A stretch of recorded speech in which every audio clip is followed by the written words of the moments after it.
And welcome to Saturday Football Live. We have another great day in the offering for you. We're joined in the studio by Des Roach as always, and we've got two guests today.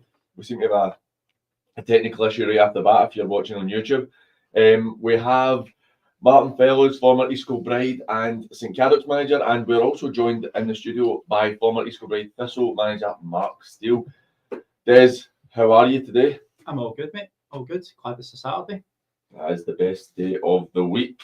Gents, Mark, how are you? First time on the show. How are you doing?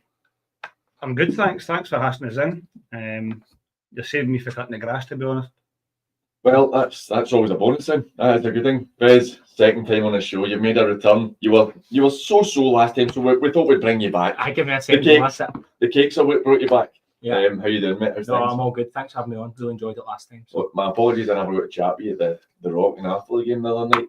I had my wee boy with and he was just busting my head. I was more concerned when he fell and skinned his knees. I looked a sore one, to be fair. Honestly, he actually said to me after it, he went, "Dad, I'm never going to football again." I was like, "What are you talking about?"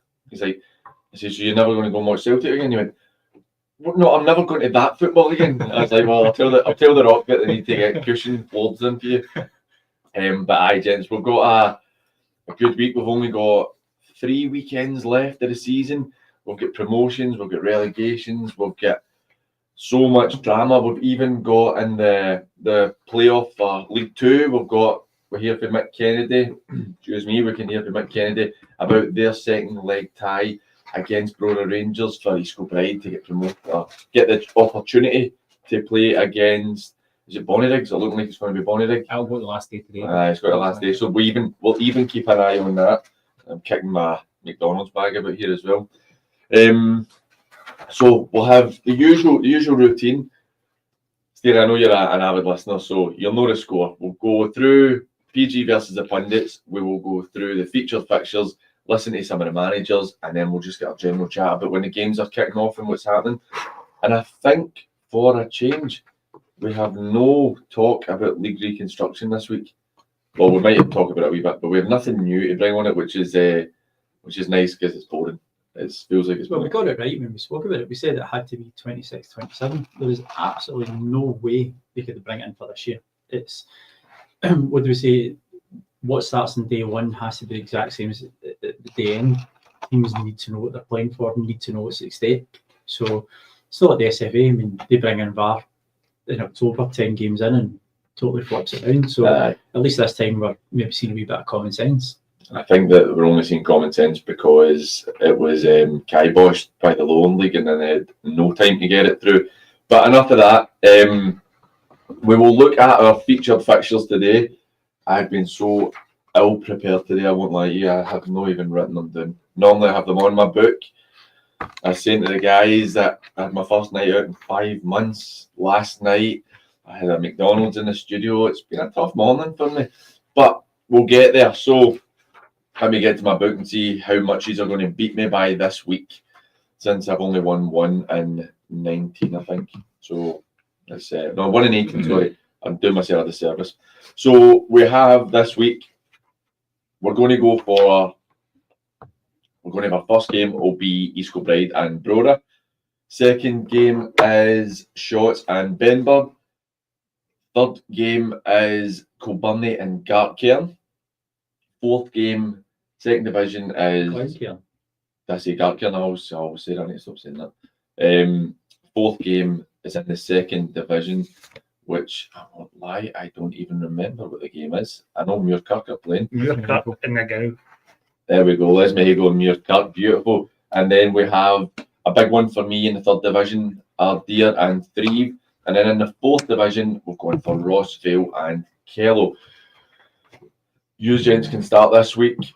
Bez, East Kilbride, your former club, against Brora, 4-1 win last week in the first leg. How do you see this one going up north today?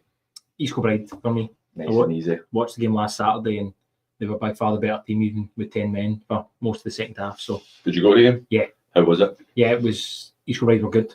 Pretty relentless would be the word I would use. Brora, Brora were a good footballing side and kept trying to play out. East Kilbride pressed them really well. Kind of just suffocated them even when Kilbride lost the ball, they were quick in getting back and right down Brora's throat. So yeah, they were well worthy of the one. East Kilbride. Daly, what's your thoughts on it? I'm with Fez. East Kilbride win. Fairly comfortably as well, Oh, it's gone for fairly comfortable, even with the travel up there. even in the travel. Would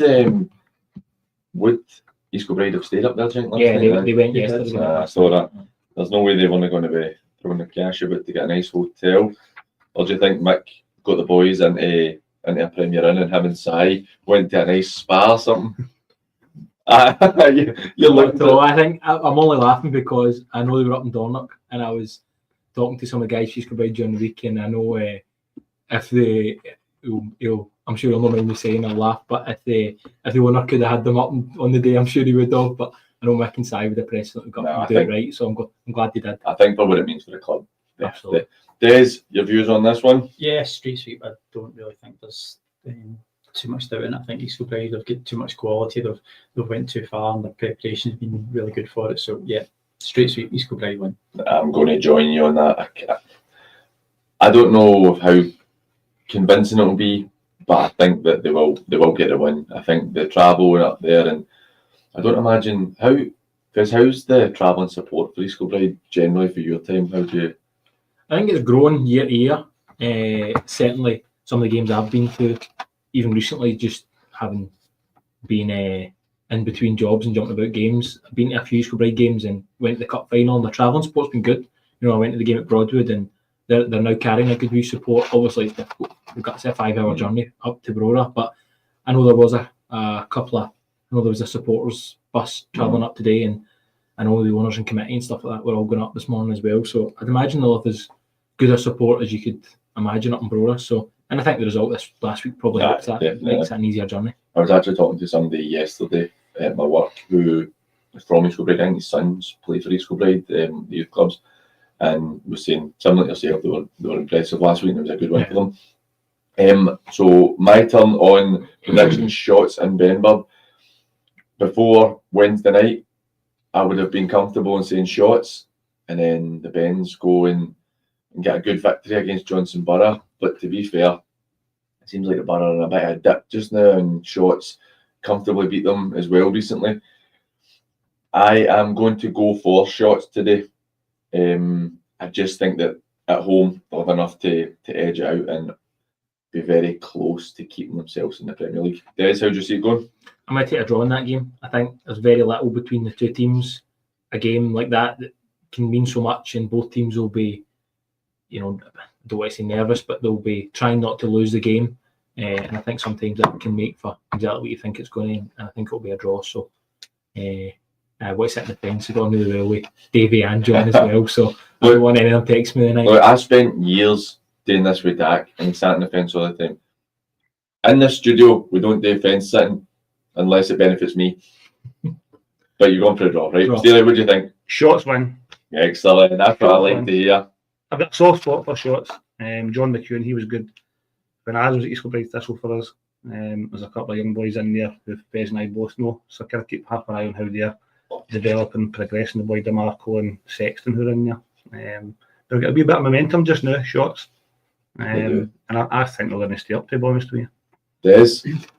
I agree with Steely. I think that shots they've got that wee run about them. I know, obviously, midweek, Benb did a fantastic result at Borough. But a bit like Barry Phil, we've been saying about the game for tomorrow. It's easy to get up for the big games. Mm-hmm. These are the games that count. Yeah. The guys that are around you and they're scrapping for the same points. I just think shots at home on that grass pitch, expansive football. Yeah, I'm going for shots today. So you've been outvoted, Fez, 2-1. So you're both going for shots, as am I. Next game, Koburni and Glen K. There's not Galcairn, right? So just make sure you've got that in your book properly. No, I've got it in my book properly. Have you? Des, look, I've explained it. Surprised he's even got a book with I'm in here this morning. It's been a hard day, right? How do you see this game? Your former club, a club that you obviously got a lot of affection and love for, in a sticky situation against Glencairn, who are starting to turn the corner again. Yeah. How do you see it going? Breaks my heart to say it, but I just think that Koburni are struggling to get a result now. it's just not coming for them. And I've got a lot of affection for Big Ian McDonald and Gordon Ronnie and the club and all the guys there. Glen K are really needing every point they can to stay in this sort of promotion push that they can. I think they might have just a wee bit more quality and a wee bit more emphasis. And to say it doesn't, I don't like saying it, but I think Glen K might shade this one today. Steely? I'm sitting on the fence here. Oh, I'm going for a draw. And similar to Shorts. I would take a draw in a minute. It's similar to Shorts. Got a bit of soft spot again for Glen K. There's a couple of young boys who I remember through Fez's old 20s team who are in there doing pretty well. I'd love Glen K to go up, but I think they're going to run out of games, to be honest with you. it's looking tricky for them. Fez, how do you see it playing it? That's Glen K for me. Similar to Des, a lot of good people at Koburni, Gordon Ronnie.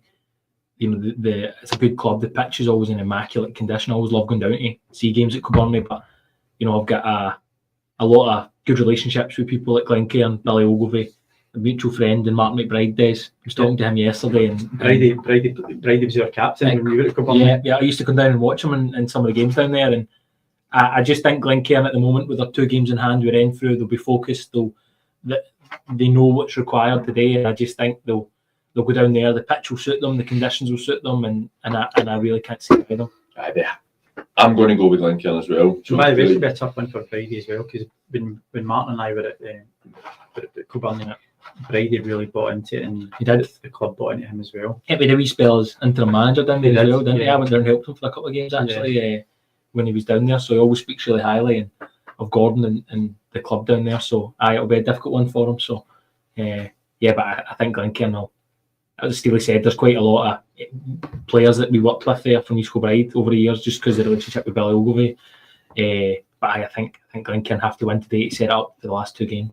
I would agree. I think that because I know they both need to win, but Koburni could probably, if results go in their favour, could get away with no winning. Yeah.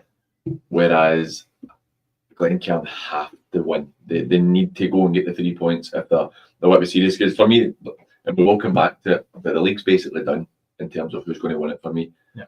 I cannot see Ardier somehow losing 4 out of the last 5. I just don't see it. So I'm going to go for Glen K as well. Moving on to the 2nd division, Mirup and Les Mahago. I think it's a really interesting game, this one. I actually think that it's still in Mirup's hands to win the league. They win the remaining 4 games, they do win the league. But it's whether they'll be able to see it through and get it. And Les Mahago are hitting a good bit of form. I think if Les Mahago win today, they're safe. That would take them on to 33 points with 3 games remaining. When you've got Ants struggling, Cambuslang struggling, now Yoker struggling as well. I think it's a big one. So I'm going to sit on the fence in this one and go for a draw. Steely, how do you see it playing it? A thumping Mirup win. I've seen the go twice in the past 7 days, and I know most of the Mirup squad and players. I think Mirup will go on and get promotion, and I think they'll be a thumping win today at home to the go. A thumping win. A thumping win. I like how Don't sit in the fence. Fez, what do you think? I think a Mirup win. I think after the result against Lanark, it was a disappointing one for Ross and the guys. I think going into this today, they'll bounce back and they'll get the win to push them on to get promotion. Fez? Yep, I think it's a Mirup win. I know the Gow are battling, but Mirup, again, if they're really serious about getting up, I know Ross is working his team really well. I think they've had a wee blip, but I expect them to win at home today. For me, I really hope, from a neutral, I really hope that Mirup can go up. I think it's a great story. I actually think that, in a sense, it almost might eclipse how even Clydebank in terms of how comfortable they've been in the league this season, because it means so much for Mirup that they've never been that high up in the level in their existence. I just feel like they're stuttering a bit too much, and that's how I think that Les Mahago can maybe nick a draw from the day. Then moving on to the 3rd division. So you're going for a draw? Yes, going for a draw. Moving on to the third division. It's a big one in the third division. It's 4th against 5th. Both teams looking to get themselves into that promotion spot to try and get it up. The Thorn obviously won the league last week, so congratulations to them on that.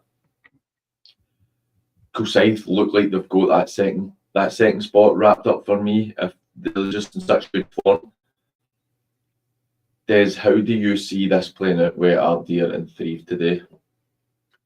I think over the recent weeks, Sean's also getting really good results with Ardier. I think that what lets Thieves down is a travelling form. That's been that they can win at home, they get good results.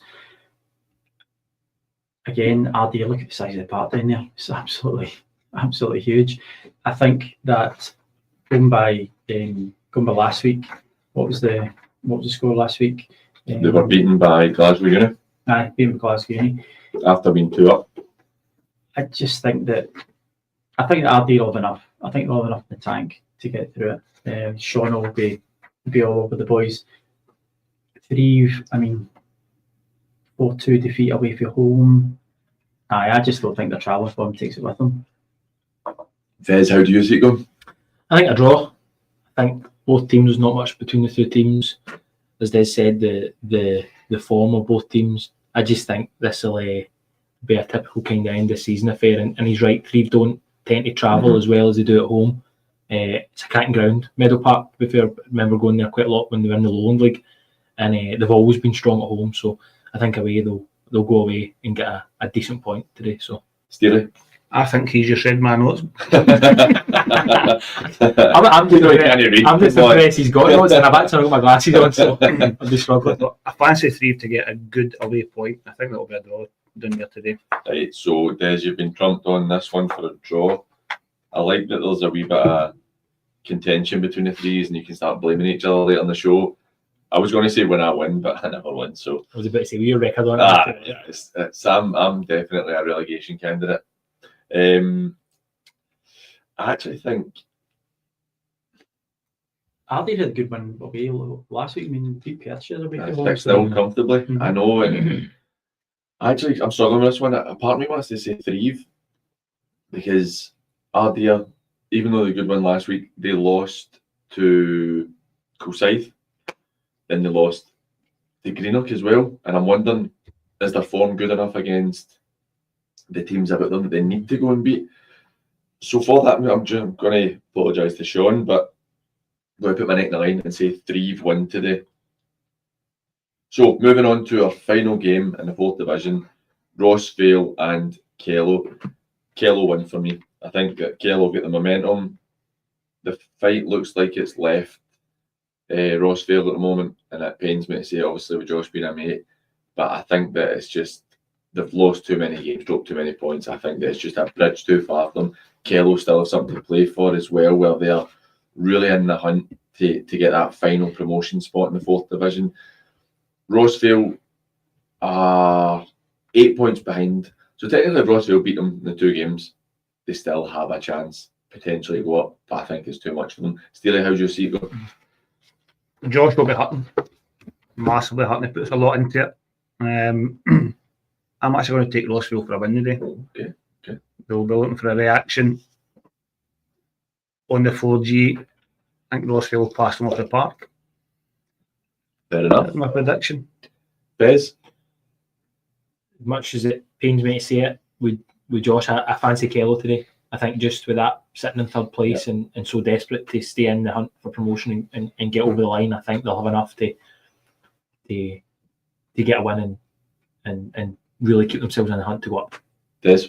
Yeah, I'm with Martin. Kell win. I love it. More disagreements. Sorry, Kell winning 3-0. Kell winning 3-0 away from home last week. Rossville getting beat 4-0 at home. It's a 7-goal swing there. Kell are desperate to be amongst it. Rossville season looks as if it's going to be petering out. Sorry to Josh, because he's also a lovely guy and he works hard. But I think Kell, if they get any aspirations, they've got to win this today, and I think that will do it. That's where I think it is as well. So we have gone for first game. We've gone for East Kilbride. Second game, we've gone for Shots. Third game, going for Glen K, and then it all changes and it brings in something that makes it interesting. So in the Muirkirk Les Mahago, I've gone for a draw. You guys have gone for Muirkirk. Thieves and Ardier, I've gone for Thieves. You've gone for the draw. And then we've got Kell. Both teams have gone for Kell. So I think that the difference, the fact that you guys are kind of disagreeing with each other, and then I'm disagreeing with you, it shows how tight these games are and what's really on the line for it. But we'll go back to the playoff game first. We'll start there. East Kilbride and Brora. 4-1 East Kilbride last week. Because obviously you've mentioned that East Kilbride were quite dominant and were really worthy of their win. Do you think this could be the year they go up? Yeah, I really hope so. It's about 12 years since East Kilbride, put a first team into the Lowland League, and they've had so many. How many league titles have they won in that time? So they get 2 in a row there, and there was 2 before that, so it was 4 all in. So, and they've been unlucky. They've hit the post a couple of times. I was there with the penalty shootout at Koburni, and at the 10 penalties, Paul Woods was the only one that missed, and that was a really difficult one for the club. That we all felt we were the better team than Koburni over the 2 legs. And then the next time that we won the league, we came up against Cove, who after they won, they climbed from League 2 to the Championship. Yeah. They went for the Highland League to the Championship in some 4 years. So, yeah, they've been really unfortunate. I know how much it means to the club. I know how much it means to the owners, to Mick, to Si, to everybody that puts everything in so much up there. So I'm desperate to see them do it this year. And looking at them last Saturday, I really think it will be their year. If they can replicate last Saturday's performance over the next 3 games, I think they'll get there. I would tend to agree. Steely, you obviously haven't been in it, East Kilbride Thistle. You know what the town's about and stuff in terms of football, and you guys were obviously a different level financially and in terms of football. What do you think it would mean to the town of East Kilbride to have a club? Because the biggest town in Scotland, to have a club in league football. I think it'd be massive. There's no doubt about it. The emergence at EKFC, who we're talking about here, probably dented East Kilbride Thistle a wee bit. They've got a nice shiny park, good financial backing, the big youth set up there. So East Kilbride Thistle probably suffered through that, but that's no EKFC's problem. I would love to see them going up. Same kind of sentiment in Spez there. He knows the people more intimate than me. I suspect a season up there myself with 18s when Spez was with the 20s. So I'd love to see them going up. I've watched them a few times this year. We used to train right beside them. Just a different animal, different class. I think last season's disappointment will help them and give. They've retained a lot of the squad. Mick and Si, this is their second year going into the playoffs, and the demands that the playoffs put on you mentally when you're so far ahead in your league, and then you have to readjust going into the playoffs. I think all of that, as much as last year was really sore against Stranraer, I think it'll help them get there this year, and then nobody will really be thinking about Stranraer in 3 weeks' time this time last year if they can get there. Well, Des, with that, with how comfortable East Kilbride were last week in terms of the scoreline, does it show a gulf in class between the Highland League and the Lowland League, or is it just the fact that East Kilbride are quite clearly a very good side? I think it's difficult for us, certainly given where we're located, to make a full and honest judgment on the Highland League, because obviously we don't see the teams every week. There's less teams in the Highland League, but let's give credit where it's due. I think East Kilbride are a vastly improved team from where they were last year as well. They've had more continuity with the management. They've had continuity with the players. They've built a steady base. Mix there, size there. They're bringing a great deal of professionals in. They've already know that they're up there the night before. They're preparing for it. I think to see East Kilbride go into the senior leagues would be a breath of fresh air, because I think the senior leagues need something new. They need new. It was great when Bonnyrigg went up there, because again it was something new. Nothing against your Forfars and your teams like Cowdenbeath coming down and Berwick coming down. Got to give these clubs the opportunity, and I fully expect East Kilbride to win this, to win the next game, go into the SPFL and hold their own. I don't see them to be a struggling team. I think they'd be a great addition going up the way, because look at the results in the cups. If Ayr United's my team, Fez, I know you often tell me now you're a Blue Nose stealer, but Ayr United's my team. Don't listen. And by the way, they were pretty comfortable against Ayr. They were good that night. Aye, and Ayr had a decent season as well, by Ayr standards. So East Kilbride Thistle, I'm not going to call them a sleeping giant, but I think they could probably do. And see, the thing is, they're only going to be able to attract better players and more revenue as well. And let's be honest as well, Sai and Mick are, for a lot of players, them themselves at a relative level, they're a draw as well, because Mick's obviously well known through the Darvel stuff with how well he did there, particularly the Aberdeen game, and his business with Black Rooster. He's kind of a well-known guy and he's very vocal on social media. Sai obviously is so well known through Open Goal that he's interesting, particularly for young guys that are interested in him. But they're both good coaches, and I think that is a draw for them as well. And East Kilbride, to me, look like a club who are only going to go up. Like, if they stay there and they get the continuity, they look like a club who can only go up. The way you talked about Cove a couple of years back, where they went straight to the Championship, I genuinely believe that if the club run it properly, East Kilbride could be like that. 100%. And you know, again, you've both been there, you've both managed at clubs in the town. I think a successful East Kilbride team in league football could start to attract good crowds. Yeah, and I think just touching on what Des said there about not taking any credit away from them, I was talking to some of the guys East Kilbride before the Brora game last week, and there's never been an easy game against the Highland League. I've been involved with games with Cove, Bucky, for Martin. They're always really, really tough ties, whether it's Scottish Cup or playoffs. So for East Kilbride to dispatch Brora the way they did last Saturday, Brora who scored over 100 goals. Who've won a treble as well. You know, it was two teams that have won a treble last week playing each other. I think it shows you where East Kilbride are at the moment and the strength they've got. And you know the big thing, I think they've got goals in their team. Look at the front line last Saturday. Cammy Elliott, John Robertson and Nathan Flanagan. And I think any team with that quality on the front three has a real chance of... Robertson have scored goals anyway. Yeah. Right, it's definitely as good. Well, I spoke to Mick the other day. I asked him how preparations for the second leg have been. And like I'd said to yourselves, how much an impact does he think the travel will have? So this is what Mick had to say on that. No, preparation is really good. Obviously, training was very buoyant on Tuesday, obviously, so the performance on Saturday, obviously, Thursday night's slightly different because now we'll start to properly prepare for the game. I think we need to take into consideration both teams for shape in the second half and probably look to be up more threatening and dangerous. So, I mean, that's something we need to prepare for in terms of building it and how we sort of control the game in terms of possession and also in terms of how we press ourselves. So, we need to work on that tonight, but that's always what a Thursday night is anyway. It's always preparation for Saturday.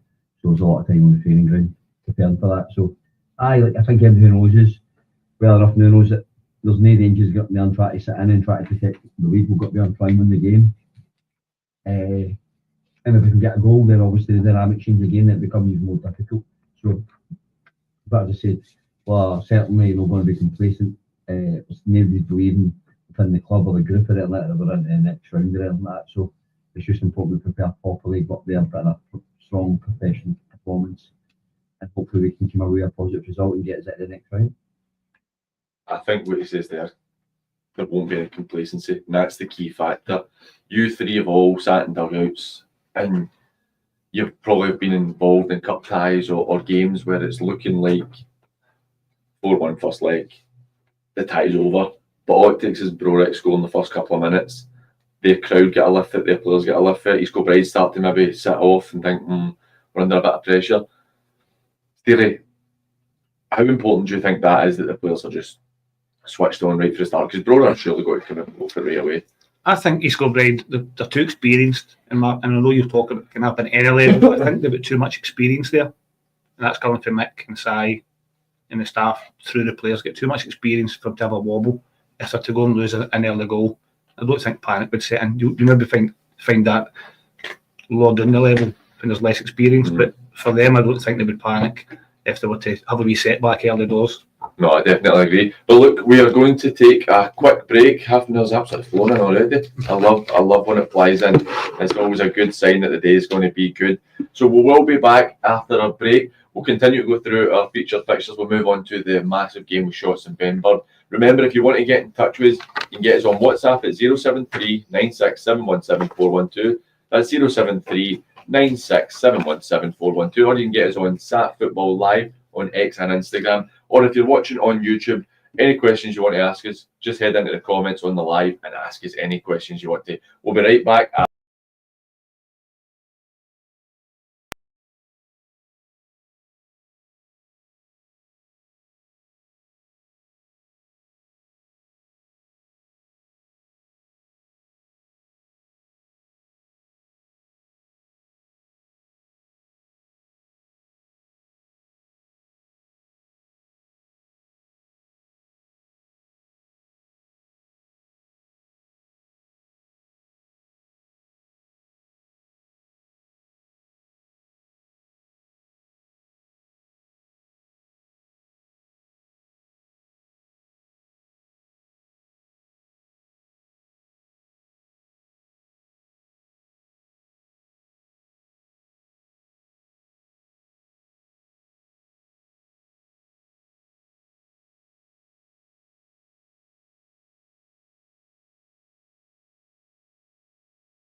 To get themselves up against, which would probably be against Bonnyrigg Rose today, unless they have a miraculous recovery. We're going to go into Shots in Benb, but before we do that, I want to give a big shout out to our sponsors, BSN. I will put it up in the bottom. If you're looking for any kits, they are genuinely, not just because they're our sponsors, they are genuinely the best about. Get in touch with them. We've got the number at the bottom if you want to speak to Gary at BSN. He's your man, he'll get you sorted right out. And also Roxburgh Insurance Brokers. If you want to have a wee look on their website, then go and check it out. The guys are the best in the business at what they do, and thank you very much for sponsoring us. And remember, we're coming live from East End Community Radio. Make sure you can tune into the station any chance you get. There's always a great variety of shows and music and chats that you can have on the show, so make sure you tune in as well. But back to the football, or before we go back to the football, if any of you want to have your say on today's show, or you want to ask Fez, Steely or Des anything, don't hesitate to get in touch. You can get us on 07396 717 412. That's 07396 717 412. Or you can get us on Sat Football Live on Instagram and X, or you can get us in the comments section of YouTube Live. So, moving on to Shots and Benb. Currently, Shots have managed to get themselves out of the relegation zone. Like Steely, you touched on earlier, that they're having a good bit of form just now, and I think that it shows the character in that team, because they did this last season to get into the Premier League. John's a manager who's been through it many times. He's got experience in that squad as well. They're currently sitting tied in points with Benb, but have a better goal difference quite significantly. Shots are -12 and Benb are -33. But Benb get the massive win during the week against Johnson Borough. Des, how do you see this going? Do you see it being a comfortable win for anybody, or do you think this is going to be a bit of a dogfight? I think it'll be a dogfight purely for the fact that Benb have to win this game. If they get, they're pretty similar records. They're both in the same amount of points, both the same games played. But Shots are unbeaten in 5. I know Ben's beat Borough midweek, which was a massive shock. Let's be honest, it was a massive shock. I don't think anybody would have predicted that beforehand.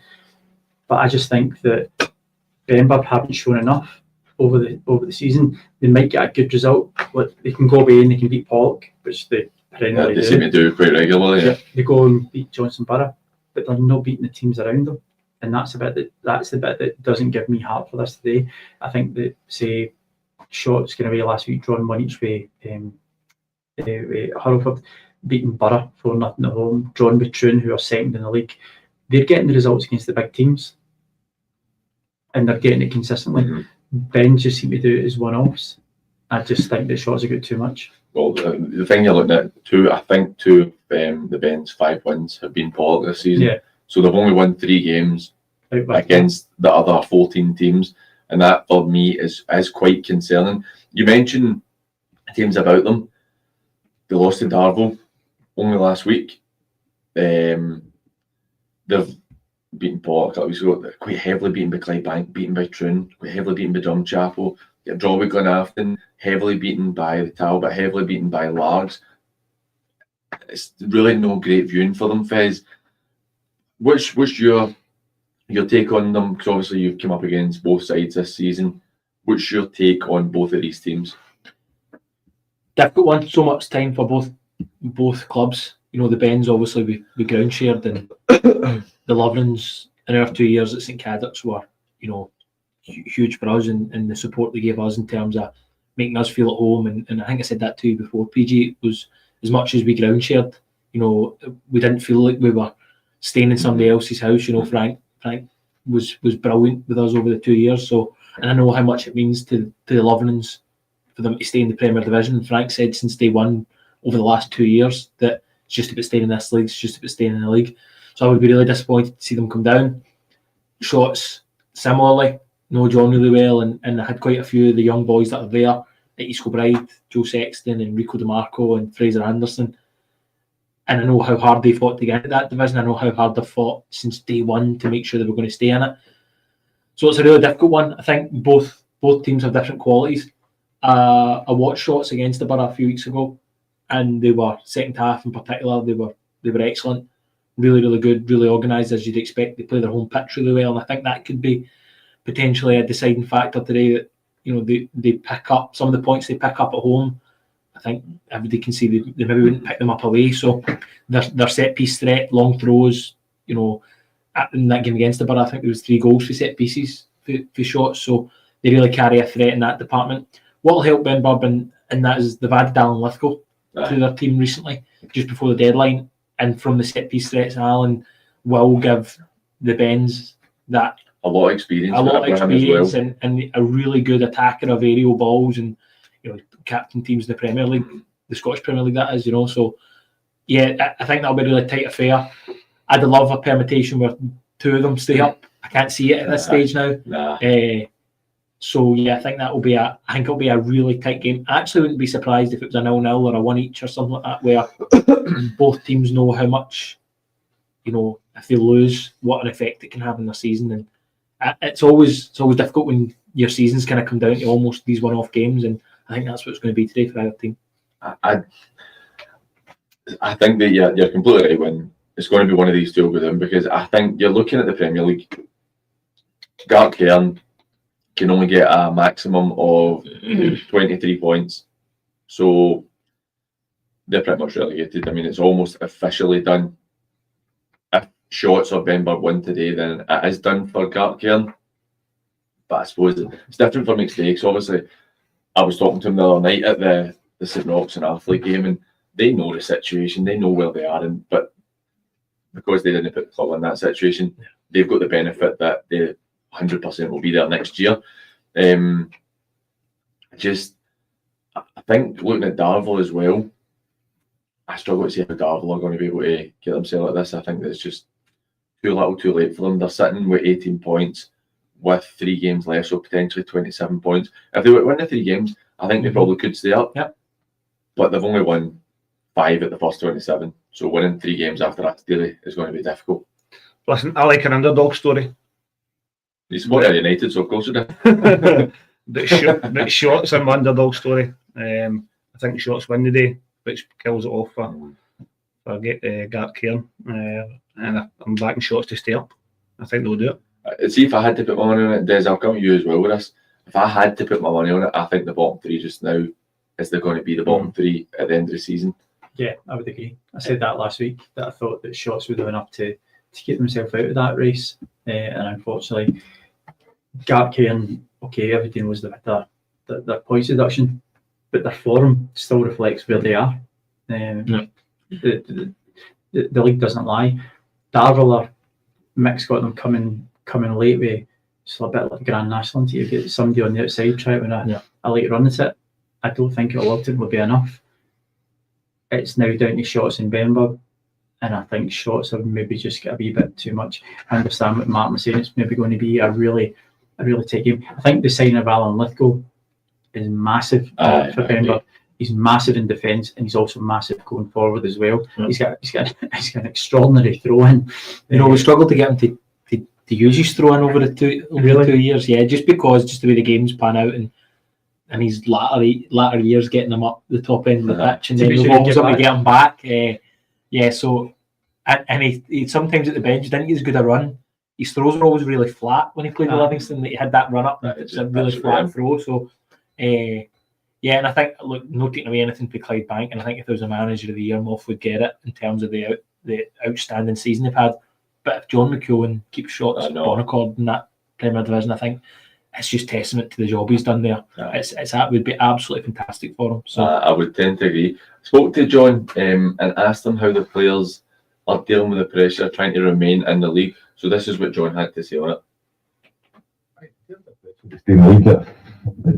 It's not like end of year, but I think everybody had kind of written us off, and I mean, most people from the junior world, the rest of Scotland world, had thought Shotts would be relegated, and rightly so. I mean, we were in a minute budget compared to everybody else, but we've got a good squad and a good togetherness, and the boys have had to dig deep the last few seasons. We were obviously 2 seasons ago fighting relegation for the championship, done well to stay in it in the last 4 or 5 games, and then last year we had to put a good run together when we're playing Monday, Wednesday, Saturday to get promoted into the Premier. So there's always been pressure in this squad the last few seasons, and that most of the squad have remained because we really go pressure up too much, and these guys deserve a chance to the Premier League. So, but what's pretty easy about that means that experience of playing under pressure in the last month or 2 of the season over the last couple of years. So I'm hoping that can stand us in good stead over the coming weeks. 3 games to go now, and I'd have your hand off still to being a chance to retain our Premier League status at this point of the season. If you'd asked me at Christmas time would that have been possible, I'd have probably I'd have thought you were crazy, because we're in a bit of a position where it looked like we were doomed. But the boys, again, as I said, have just worked hard, stuck together, and the last few months, to be fair, we've played some really, really good stuff and put in some good performances. So hopefully the boys can do enough to stay up, and I've got the confidence in them. Do you not think he sounds quite calm? Like, see, I know I've spoken to him when he's probably just been at his work or something, but he seems very relaxed about the whole situation. Some of the managers we've spoken to who are in that relegation zone or whatever, even going for promotion, they seem a bit uptight, but he seems so chilled. And then before we kind of move on for that, you told me, Des, 2 weeks ago, now I remember, right, that you would never have your phone go off because I thought your phone went off, and you went, my phone doesn't go off, and it did. It did. Is that a fine? No, Des. I'll bring the good biscuits. Des gets away with it. Des gets away with Foxy's it. To be fair, biscuit, he does like the Foxy biscuits. But what was the signature ones? You've not brought them a couple weeks. I do like them. Just need to text Sharon. I'll need to speak to Sharon and then we'll get You know, that sorted. PG, what you're saying there about John, that calm assurance maybe comes from them being underdogs, and he maybe feels there's a relative degree of success them being in the position they're in with a chance of staying up just now. Not I think he'd accept being relegated, but he maybe thinks we've done well enough here. What will be. We're still in it, we're still fighting. I think you always get John like that. I think you very rarely see Big John flustered or I think he's always kind of that laid back, and probably just comes with experience. How long he's done it and how long he's been involved. But I think you always get John like that, in my opinion. See, the only thing I can say is I don't know John. I've never met him. I've never spoken to him. Anytime I've heard him talk, I've never heard him any differently. No. He's always just been very relaxed, quite matter of fact. He sounds like a guy that you you would enjoy having a football chat with. Absolutely. But I've never heard them being talking fast and furious or being angsty. Like, he's always Very come laid across back. the same way. Aye, it's definitely is very laid back. I just think it's very interesting getting into so this is the second last week of the Premier. Well, technically it's the third last week, but it's only, I think in a couple of weeks it's Pollock and Talbot are playing each other, so that's a nothing game in terms of importance. I don't know, Talbot still, but they'll be desperate to try and finish Well, second. in terms of importance for The promotion. winning the league or promotion and relegation, it's a game that means nothing in that sense.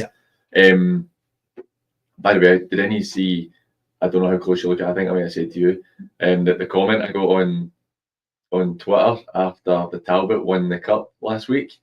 So a Talbot fan sent a video of me saying that I thought the Talbot were in decline. And I only knew, I didn't go through it, but it was basically me saying I think they're in decline and that. And I only knew how old the video was because of the top I was wearing. So me and Dak, when BSN gave us our first kit to wear, so it wasn't even the last kit we had, it was the first one. So it was 2 years ago, the video. And I loved that the guy sat for 2 years waiting for the Talbot to win a trophy before he pulled that out. And I thought that he didn't see the irony in the fact that when did you ever see the Talbot having to wait 2 years to win a trophy? So I think I was vindicated in what I'd said, but it was quite funny with that, just when you say they're going for second, because I think It's 3 teams still in the hunt for that second place. Really. see if the Talbot can get second, I think it's been another tremendous season. Draws have probably killed them because they've only lost 4 games. I mean, only Clydebank have lost less games than them. They've been very consistent in terms of not losing, but 9 draws out of 25 is a bit much. And I think for any of the 3 teams that do want to finish second, it would be a good achievement for either one of them. You know, Troon, a lot of people always have Troon down the different end of the table. You know, Johnston Borough having just come up into the league, I know they've good resources, but it's a good achievement for any club to come up and fight the top end of the table. And then the Talbot, just with, again, the start and the draws, for them to be in a position to finish second, I think would be a great achievement for either 3 of the clubs. I know. You're saying about draws killing Talbot.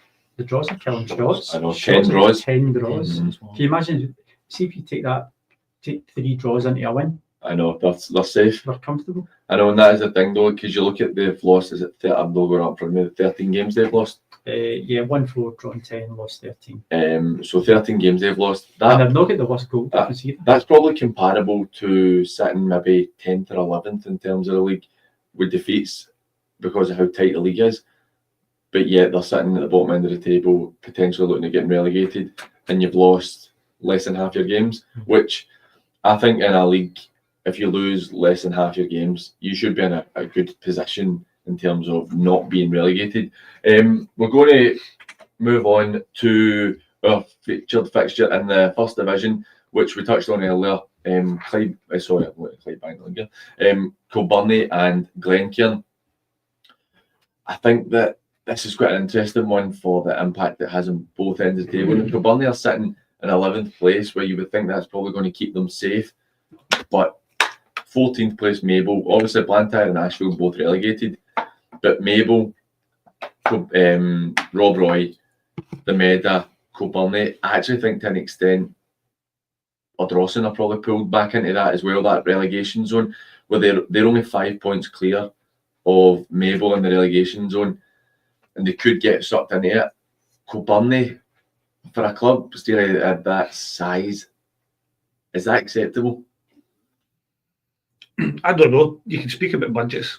I honestly don't know what their budgets are doing in that division. Des could tell you a bit. I know it's not a. It's reasonable, but it's not. No, crazy. it's not reasonable. It's certainly when we were there, I would have said that where their league position just now is probably where their budget is, if not a wee bit. They should be a wee bit lower because the money down there is really, really tight. I know there's a lot of fundraising getting done behind the scenes. Gordon, Ronnie, Ian McDonald, all the committee guys down there, really every penny. That was the question I was going to ask, Des. Is their budget comparable to where they're sitting? Well, I would say it's probably comparable, and they're maybe just pushing a wee bit above where they should be. Really? Yeah. I mean, obviously you know better than me, right? Without getting facts and figures, right? Because I can guarantee you that the team sitting below them has got a far Right, so the Meda, right, we know the Meda will have a better budget, right? Rob Roy will have a better budget. I would say that. Would Rob Roy have a better budget? Yes. Mabel, obviously, they don't now. They would have done at some point in the season. Blantyre, they won't. Ashfield, they don't. Vale of Clyde, they probably won't as well. I'd be very, very surprised if Vale of Clyde. And obviously, budgets don't guarantee anything. They help, but they don't guarantee anything. Because you look at the job that John's doing at Vale of Clyde on what would be a very small budget, 2 promotions in a row, potentially sitting mid-table with Vale of Clyde, but it does make a difference. Does it all come down to geography as well, though? Well, if you've not got a great budget and you're doing Koburni, That is an issue. who you're attracting, who's going to drive? So we tried to do that when we were down there. We identified a couple of players from a couple of areas that could come together. So we looked at our Clyde. So we were bringing in Danny Bamford, Alan Brazil, Brendan Sharp. We're sort of travelling together with a sort of Clyde Bank group as well. With Scully, with Big Joe Winton. With guys that would sort of travel together, because you need to lean on relationships to bring players in, because you've got to travel down to Koburni, which is it's a fair distance, particularly going the back roads. You've got to make it the biggest selling point, and this is a bit that really shocked me. Anytime that we went to sign a player, the first thing we done was we brought them to the ground and we walked them around the pitch and we had a chat with them and saying, like, this is where you'll be playing. What we done, and a big thing for us, do you remember the old dressing rooms at Koburni? And it was like it's the old public pavilion. It was like, excuse the thing, it was like prisoner cell block H. It was just the big grey slab walls. So we painted the home dressing room amber and black. Got it making feel like Koburni. We got the badge on the door. We tried to make it as feel as homesome as they can. Took them onto the pitch. Spoke out the fervent supporters they had. That was a selling point. That's why big Kyle Girvan, who's now playing at Elgin, went to Stranraer. We took Kyle as a 17-year-old on. Good player, Kyle. Was it at the time? So I tell you what a change in distance that is for Stranraer to go to Elgin. I know. Almost as far as you can go. So Kyle can drive when we got him, and we spoke to his mum. His mum didn't know anything before. We said, look, we'll look after him. What we'll do is we'll guarantee he'll get quality training, he'll get game time, and see if he gets his opportunity to progress. We'll shake his hand and say, and I think Kyle will move on again. I think Kyle, good player. He's went from the bottom of League 2 to the top end of League 2, and I think he'll get a move in the summer to League 1 now. When he was with us at Koburni, I know for a fact Koburni accepted an offer for him, and it was Kyle who turned it down. Kyle said no, he was staying. But that's the selling point. The selling point is take them to the ground, show them what they've got, show them the committee, show everybody who's invested in them. Because we couldn't pay them money, and I'm sure it's even less now. And that's something that actually you made a good point. I'm trying to remember to come back to when we're talking the 4th division, Steely, because obviously you at East Kilbride, you and Azza before you were in there as well. Koburni have the great playing surface. They have a decent crowd, whereas that is a big attraction. And even when I played for the Ants, the surface is nowhere near as good as it was now as it was back then. But to me, I was a runner, and I thought, big park, nice flat surface, I'll go and play there. I had a couple of offers, but I thought the Ants is pretty local. I like Cotter. It's a cracking surface to play on. It's so hard to get players to come to you when you don't have that to offer. Very, very difficult. And that's why East Kilbride, for the past, I've been here for 3 years, actually giving the boys an opportunity to play at that level. It was 3rd division initially, then dropped into the 4th, but you're not paying them any money. The kit they've got is not the greatest. It's not been renewed for 2 or 3 years. The pitch, let's be honest, it's a shambles. It's the worst pitch. It's I think it's the worst pitch I ever played on in my time in the juniors. And obviously that was a long time ago, but it's not really any better, is it? No, I think they actually spent about 20 grand on it before a year ago. So for it to get, it was relayed, totally relayed. Is that just they don't have the committee members to be able to maintain it, or they don't have money to maintain it? Struggles as well with that hill, because there's a hill. You get a hill where the fire comes through behind. And a lot of the water, anytime it rains, the water just comes right down that hill. So I think the geography of the pitch can make it difficult to maintain. Steele will know better than me. I know how hard the volunteers do work on it, but I think, again, you're just probably, you've got to make the best of what you've got. Like I said, we were all volunteers there, or are all volunteers there. So it's very difficult to have a go at somebody who's given up their time to go and cut it and look after it the best they can. But I can say for 100% fact, had external help want to get and do the pitch, and it was turned away. It's, So that's it's, a bigger story. it's something we will come back to. Glen K, on the other hand, they are in the hunt. They're sitting fourth spot. We've spoken about Ardier. They look like they're going to. That's it done for me personally. I think that I don't see them not being able to win the league now. And the other night, that's the first time I've seen Ardier this season. Don't get me wrong, I had my wee boy with me who we touched on it fair and cut his knee at the side of the park and just ended up ruining my night. But Says a loving parent. oh, honestly, I love him, but I wasn't looking at Ardier, and I appreciate the circumstances of how important the game was, how the pitch was a bit bobbly and stuff. So they weren't like a free-flowing football side for me when I seen them. But what I did like is there's a big physical presence in that team, and the front two in particular. Even if they don't, I was talking to Mick Kennedy and Dak was there as well. We're talking about it. Even if you don't have, like, say they're not having a quality game. See, when you're a big guy like that who's a physical presence, it's so difficult for defenders to deal with if you're just able to, if they get up for a header, you barge them and the ball's just going straight up there instead of allowing defenders an easy opportunity to go and head it clear. And I thought it was quite an interesting game, but for me, Ardier are done. They're going to go and win the league. I can't see past. They've only them. got 4 points now for the last 5 games. I know, and they're too good a side to not be able to pick A up. lot of job Kevin's done since he went in there. I'm good mates with Kevin. I've been to quite a lot of Ardier games recently just because I was one of Kevin's assistants at East Kilbride, and he's bounced off me a wee bit in recent weeks, and they've had that many games on, it's hard not to get to an Ardier game at the moment. But I think he made a couple of tweaks to the games I've seen. A lot of times have been a diamond, and I think that's helped them when they've got real quality in the middle of the pitch. And at Dunterley and even at the Rock, where the pitches aren't huge and they've got a physical presence, against Koburni last Monday, I don't think they lost their first contact all night. And I said that to Kevin after the game. They were so aggressive with the first contacts. He picked up every second ball, and he's done a brilliant job getting there and pushing them on.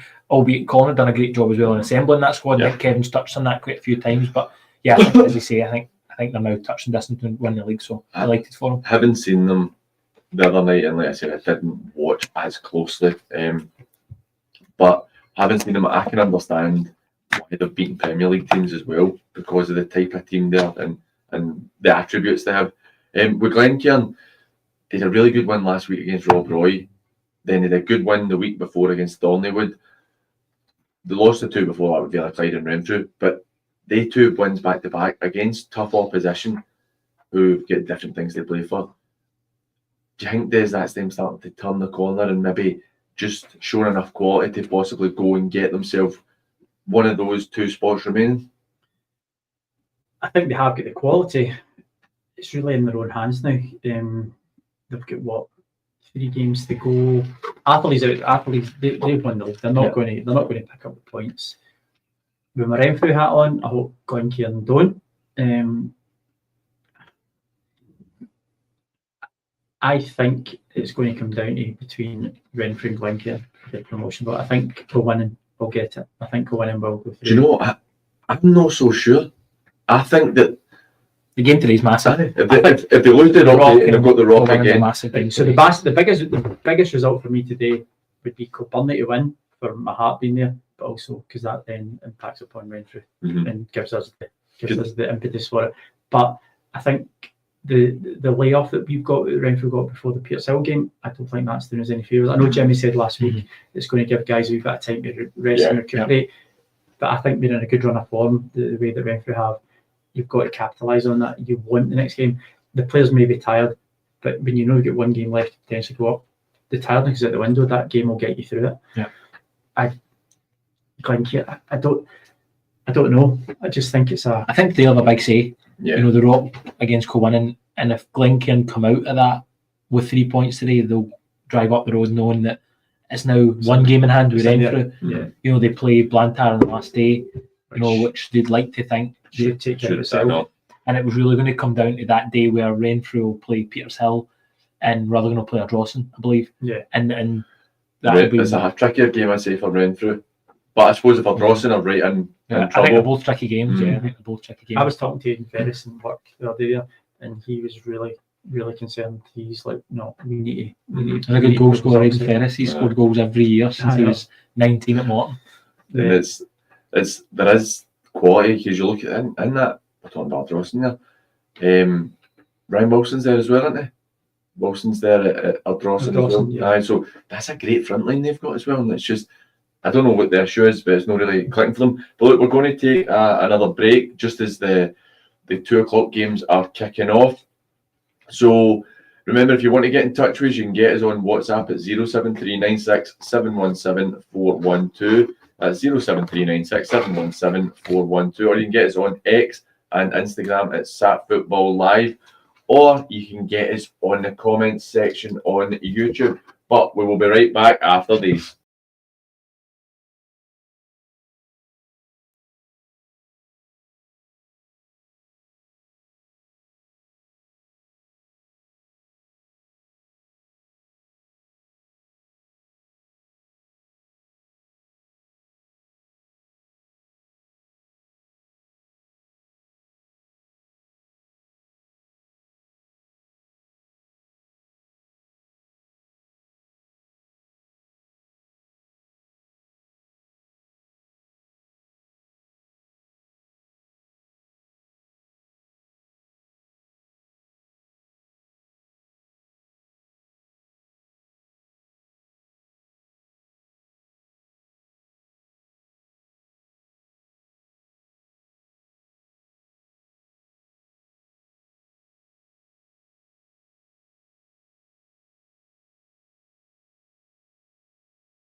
So don't be hesitating to ask myself or the guys any questions. We're more than happy to answer. We're going to move on to our feature fixture in the 2nd division now, which is Muirkirk and Les Mahago.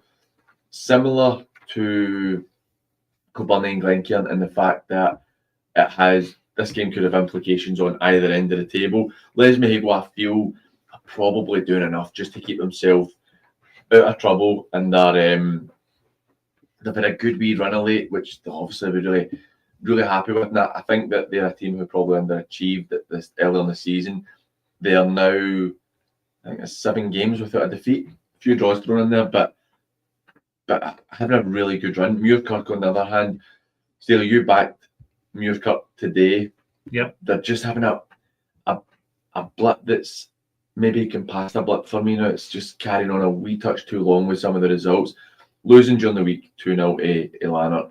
Fair enough, Lanark are a good side away from home. You know what it's like as well midweek. These things can happen. They beat Yoker, which 2-1. Yoker, obviously, they're having a bit of a tough time themselves just now under their new management. Great win against Nielsen. Do you know what? I'm actually going to take it back. That's actually not too bad for. I'm talking absolute rubbish. I'm taking it right back. Now that I look at the league table, I take it right back. They're actually doing all right.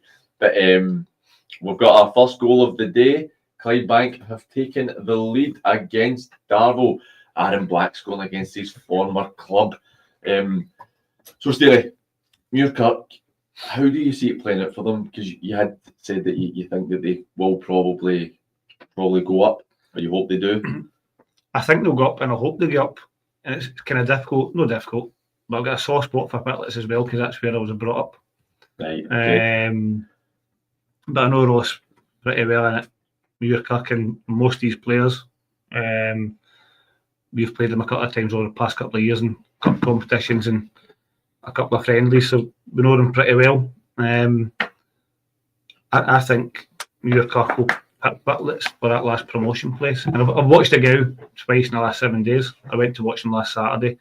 I'll wait Kilsyth for Jerry doing it 4th. Then I went and watched the subsequent game on Tuesday night, which the guy won 2-1, so I don't know how good my report was. But Saturday, both get beat 2-1. Well, don't blame yourself. It was them. But no, the guy were kind of stuffy. No lot of football played. 4-4-2, hard to play against, and I just think Muircup will maybe not so much as they did maybe a year and a half ago, but they'll try and play a wee bit more, run their legs off them. We've got a couple of goals coming in. Brora have taken an early lead against Urban Vics, which Urban Vics will be bitterly disappointed in. They've had a wee upturn in form of late, but still in that relegation zone, so they'll be looking to try and pick up the points today. At the top end of the First Division, we're talking about how important it could be for Co-winning today. They are 1-0 up after 5 minutes against St Roch, so that's a really important win for them. Excuse me. Back to Muircup, I think that the impression I get for everybody I speak to, Glen K have taken the lead against Koburni, so 1-0 to Glen K. The impression I get for everybody I speak to is everybody wants Muircup to go up pretty much. I think that everybody can appreciate how big it is for the club and the fact that they've always been kind of minnows, even at this level, and it's good to see a young team trying to have a go at it. I think Les Mago, you say they're a stuffy team, and that's how Les Mago always were when I played against them as well. I think that might cause a wee issue for Muircup today, and it could be something that they might struggle with. Are they quite a big physical side, Les Mago, or are they just quite a stuffy side? They've got Mike Miller at back. Don't ask me his name. I just took a note of his number and his nickname in my report. But he tends to win everything there. They play direct and they try to hit him and play off him. The 2 boys up top are quick. The wee older boy wide right was decent. But the 2 wide players were decent, but they're just direct. Mm-hmm. Like Ross at Muircup, they're a relatively young squad, but they've had 2.5 years at it now. Mm-hmm. So they've adjusted now, surely, to playing on the grass and playing that against that different type of football they've not been used to. Because they've grew up playing in Trade on Astros, and then you're asking them to go and play against men in tighter grass parks when they're just playing that more agricultural style where it's a wee bit like that. That's a good word to agricultural style. I style. like that. That's nice. It's a wee bit more this morning. Yeah, that was on his toilet one. That's actually like I don't know if you know Brian Hearn. Brian was my manager at Maryhill, and he used to use the phrase "find grass," which was his nice way of saying just kick it long, just get the ball away and kick it long. Jamie Hamilton has equalised for St Roch's. Again, so that looks I like know. so They're a couple of minutes behind, so it's 5 minutes in and it's 1 each.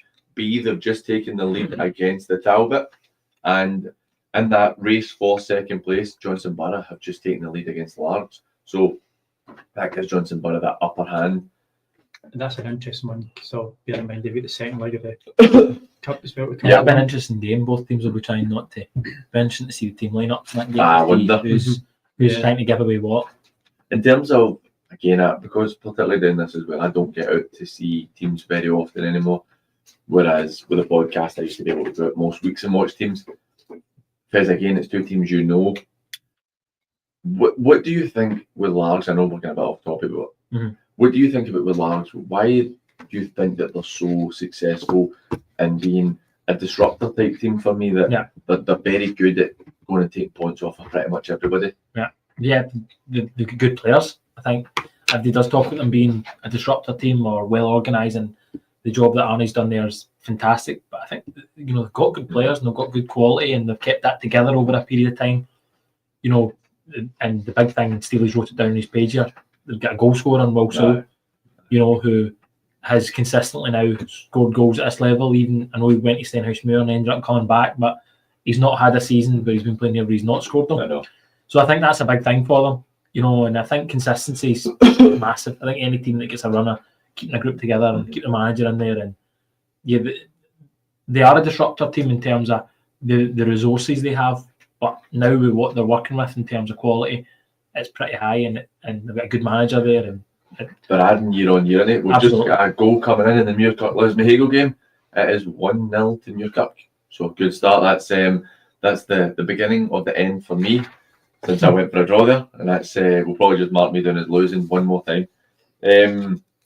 Moving on to the third division, I think this is up there in terms of importance in the division as Shotts and Benb, similar to that days where Ardier and Thieves are both really fighting for the promotion spot. As it stands, Dawn have won the league, they've got 64 points. Kilsyth are sitting on 53 points with 27 played. Greenock are sitting 48 points with 26 played. Ardier 48 with 27 played. And Thieves 44 with 22 played.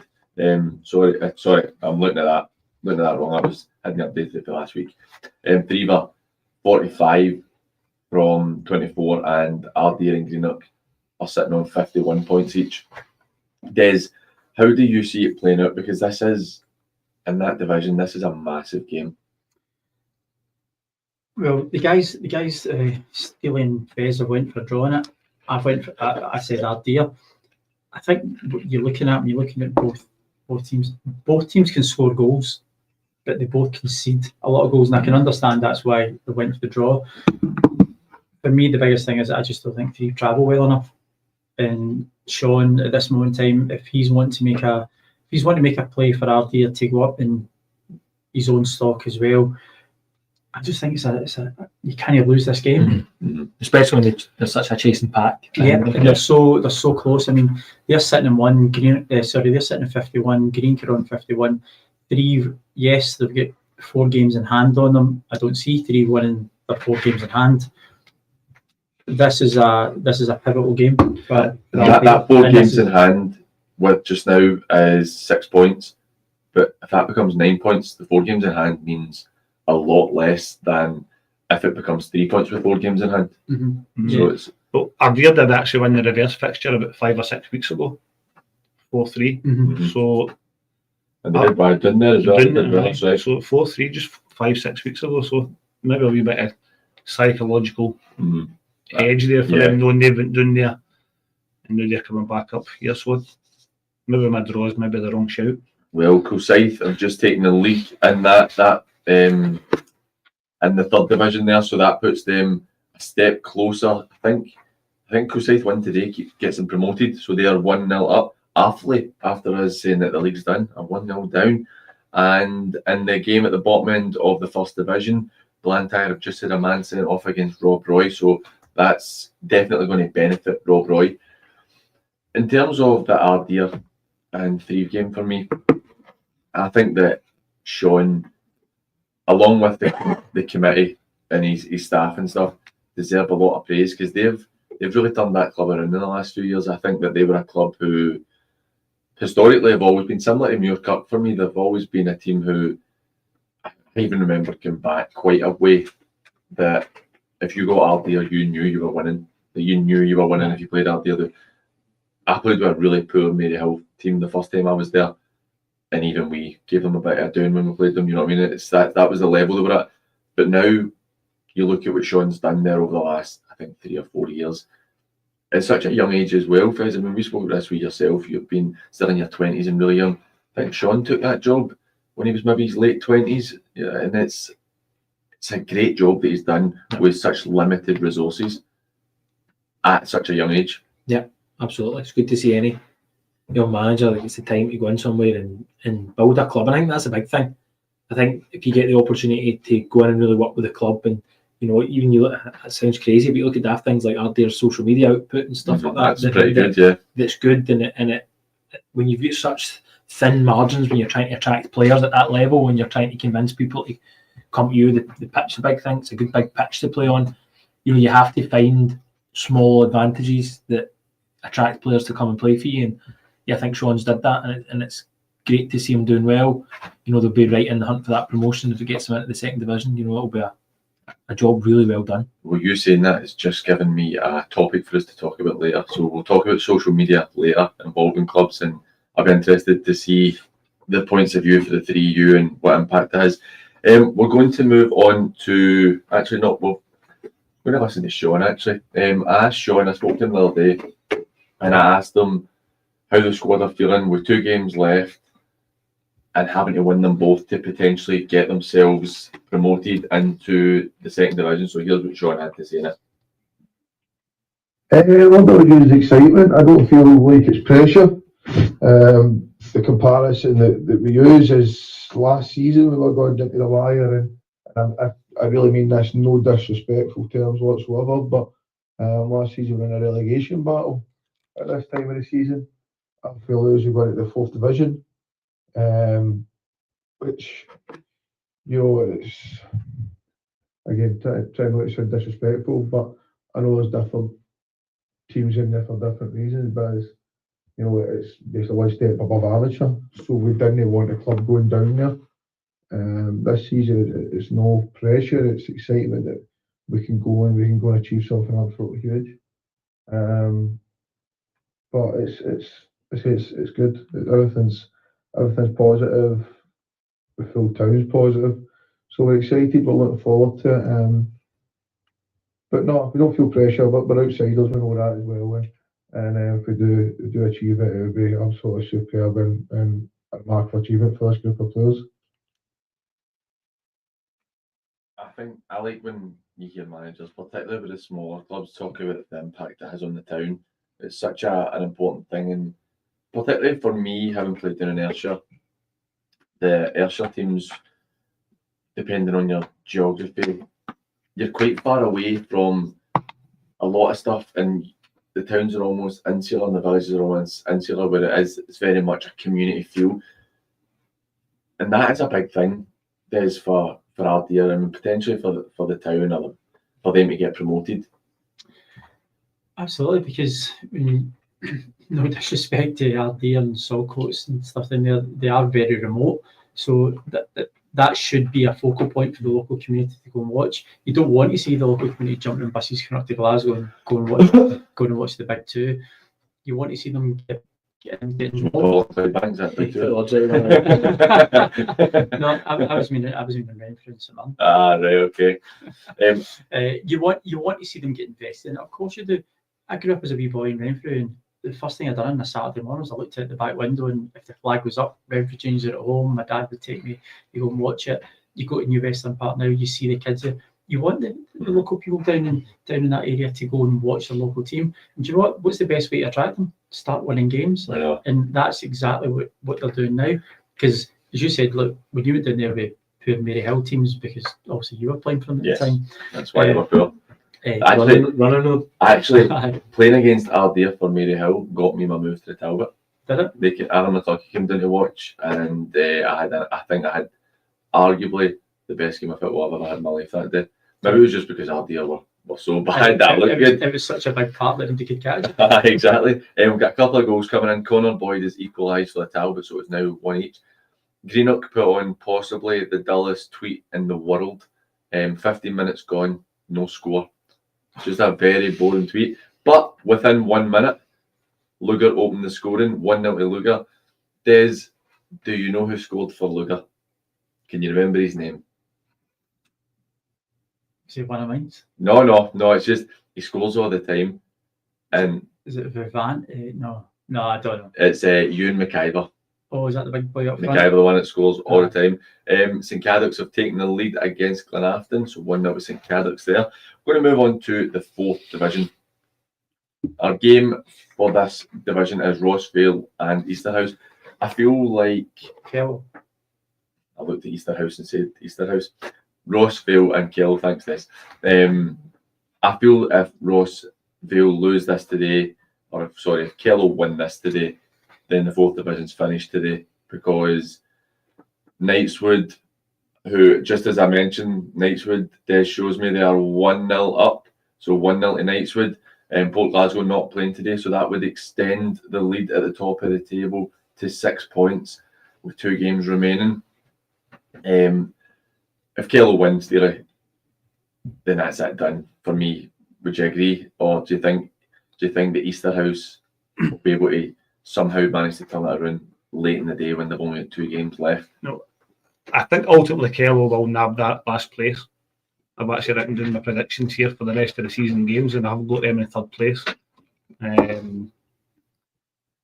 Ironically enough, that was one of the best results we had in the league, was away at Kell. The start of the year we beat them 5-3 down there. One of the very few, to be honest. But no, I think if Kell will go and win the day, that'll be it. Done and dusted. It's hard to see past it. And yeah. People always hear me saying it because Josh is a mate, and I rate him very highly as a coach. I think that he'll message me about stuff and he'll show me certain things that he's working on, and I think the detail he goes into is far greater than a lot of managers that I had even when I played in the Premier League at that level. I think he's a really good coach and a good manager, but I think that they're really restricted as well. Like you talk about, Kilbride have no budget, Rossville are the same, and there's quite a disparity I think in that fourth division. I think it's probably the biggest disparity, where you look at Knightswood having a decent budget. The Port, I know they've cut their budget quite a bit, but it's still a reasonable budget they have. They're able to pay players, and I think if you're paying anybody in the fourth division, you're doing pretty well. But then you're looking at your Easterhouse, your West Park, Rossville, St Peters, Giffnock, East Kilbride. They've got nothing. And then you've got like Eglinton, who have got a bit of money. Royal Albert have got a wee bit of money as well, and a wee bit of money in that division goes a long way. And when you don't pay the players, the best you can be is well organised off the pitch. Have a good park to play on. Like I say, it might seem like nothing to some people, but have good training kit, tracksuits, have a social media presence. I'm not an egotistical person myself, but the boys like to see their name. But the boys are egotistical maniacs. Yes, they like to see their name on Twitter. Goal scored by whomever. So it is very, very tough. But I think we were lucky, even going back maybe 2 years ago at East Kilbride, we speak about geography as well. We did have a good group of young local players. It was very difficult to hold on to them, and the money doesn't even come into it because they knew they weren't getting paid. Yeah. But when things don't evolve off the park the way you're led to believe it's going to, it makes it doubly difficult. It definitely does, and I think that it is it's a different way of managing as well. Kyle McAvoy makes it 2-1 for the Talbot against B. I think that when Boyd and McAvoy play well, there's always goals in that side. David Templeton has put Vale Leven 1-0 up. He's put Glasgow United 1-0 up against Vale Leven, which is a massive goal at the bottom end of that division as well. The goal scorer for St Cadoc's, Sweeney with a goal there. Yep. So, we're going to 1-0 to Irvine Meadow against Cumbernauld United. Davy Anderson with a penalty. That'd be a huge win for Jamie in the Meadow. That'd be a massive one, really important one. It's now 3-1 to the Talbot.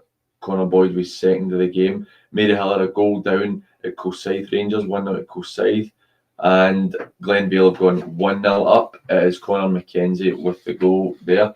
Now, Des, I'm just going to plug in the laptop. I realised I wasn't charging it, so I'm going to plug it in just now, and then you're going to get your wee surprise.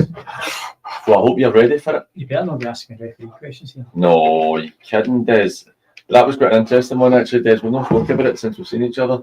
Did any of you happen to see the red card for Drumchapel? Kenzie gets sent off last week against Trinent. So it was quite an interesting one. We'll come back to it later on, because myself and Des were in disagreement with it, and which I think we find ourselves quite a lot when it comes to refereeing decisions, because even though I refereed, I cannot take my player's hat off and struggle with it. But just now, Des, I'm hoping this is going to be good, right? Because I don't know if it will be. I'm excited. I love that I'm building the suspense. This might not be any good, but here we go. It is this time. Right, good old place. If you're lost, there's no. There you go. You've got your own jingle and intro now, so it is time. I already get Toby to say that. So he told me I can delete it. He told me the other day about it. He messaged me, maybe yesterday or Thursday, he messaged me saying I've got a jingle for Desi's quiz, and he's like, I'll send it to you, and then I'll send it to him. He never sent it to me. I says, but don't send it, Des. I want it to be a surprise. So it was a surprise for me. I like that he went for the kind of almost that 80s or early 90s kind of That's my Rock. That's a fine. rock. Dead left. Do you know? That's a high. Do you know what it sounds? It sounds like Cheggers plays pop. it sounds like the intro for a wrestler for the early 90s or something. That's what it sounds like. So Again, it is now time for Dez's quiz. So Steely, Fez, I hope you guys have brought your A game today, because this is getting a bit heated between me and Des and Scott last week. So we're having, I think me and Scott had a draw last week, but you're not having it at all. No chance. I've dumbed it down a bit because I knew he was still on. Oh, I knew you guys would have a bit of quality about you. So on we go then, Des. What's the first question this week? Okay, so we're going to do the Players Club pathway. Okay. Okay, so this player played for the following West of Scotland teams: Hurlford, Troon, Glenafton, Troon, Whitlets, Troon, Maybole. What's the Troon in there? So Hurlford, Troon, Glenafton, Glenafton, Troon, Troon, Whitlets, Whitlets, Troon, Troon, Maybole. Maybole. Still playing just now? No. No, not playing now. Right, okay. No. Still playing. So not. Transit B. So I'm struggling with this. Do you guys get any insights or any thoughts that we? This is very Ayrshire for me. Aye, very That's a Ayrshire. question. Very Troon. Do you know my knowledge in Troon's awful? Only ever played Troon once as well. When did he play for Maybole? As recent as a year or two ago? I'd probably say about 3-4 years ago. Well, I'm and you were in this level at that time, so it's. I'm out. I'm out as well. I think you've got us on this one. He's going to slap you. Oh, right, well, I heard the bus. hold the bus, right? That could be anybody. Right, so yeah, You must have played with him. I didn't play for any of those teams, but I played with that many. I probably did play with them. Did I play with them? Don't know. Not his level anyway. I'm struggling to say. You're going to go one up here. Johnny Bailey. Oh no, that's a bit unfair Why? because you left Hibs out. I said which West of Scotland? It's a West of Scotland show. It's No. not a senior show. No, You can't miss teams out. Aye, like, because you didn't. See, when No, biggest no. clue. see, No, when you Aiden a few weeks ago, What's the name of this show? Saturday Football Live. And what leagues do we cover? Technically, we cover all leagues. No, we cover the West of If Scotland. he'd said you're going to have look at There you go. Would you? We cover the West of Scotland. No, understand you. This is how petty he's getting, right? Petty. It's getting so Petty. petty. He's going for semantics. Right, there's 1-0 to you. referees always I dictate. can They tell you always what manipulate was the rules. what was the first game I ever refereed in the juniors? You would never get it. Do you know what? See, to be fair, you've probably told me that. Have I? You probably have. In fact, do you know my first ever game? It was a pre-season friendly, and the game was played about a mile and a half from here. A mile and a half for here, so No, even a mile and a half. so we look Rossville. Shettleston. We drive by it every week, Do you like right? Aye. You like right? and I sent off Danny Taylor, my friend. Oh, well, to be fair, that's no surprise. Right, there's your Right. 1-0 up. Okay, which third division team? I'm gonna better turn this off. Make sure that's the one. Well, I don't have it up, so we're clear. Which third division team has conceded the least goals? Cool. I would be leaning towards Greenock because they had that tremendous run, but I don't know if that's a bit obvious. Or is it Thieves? No, with Thieves.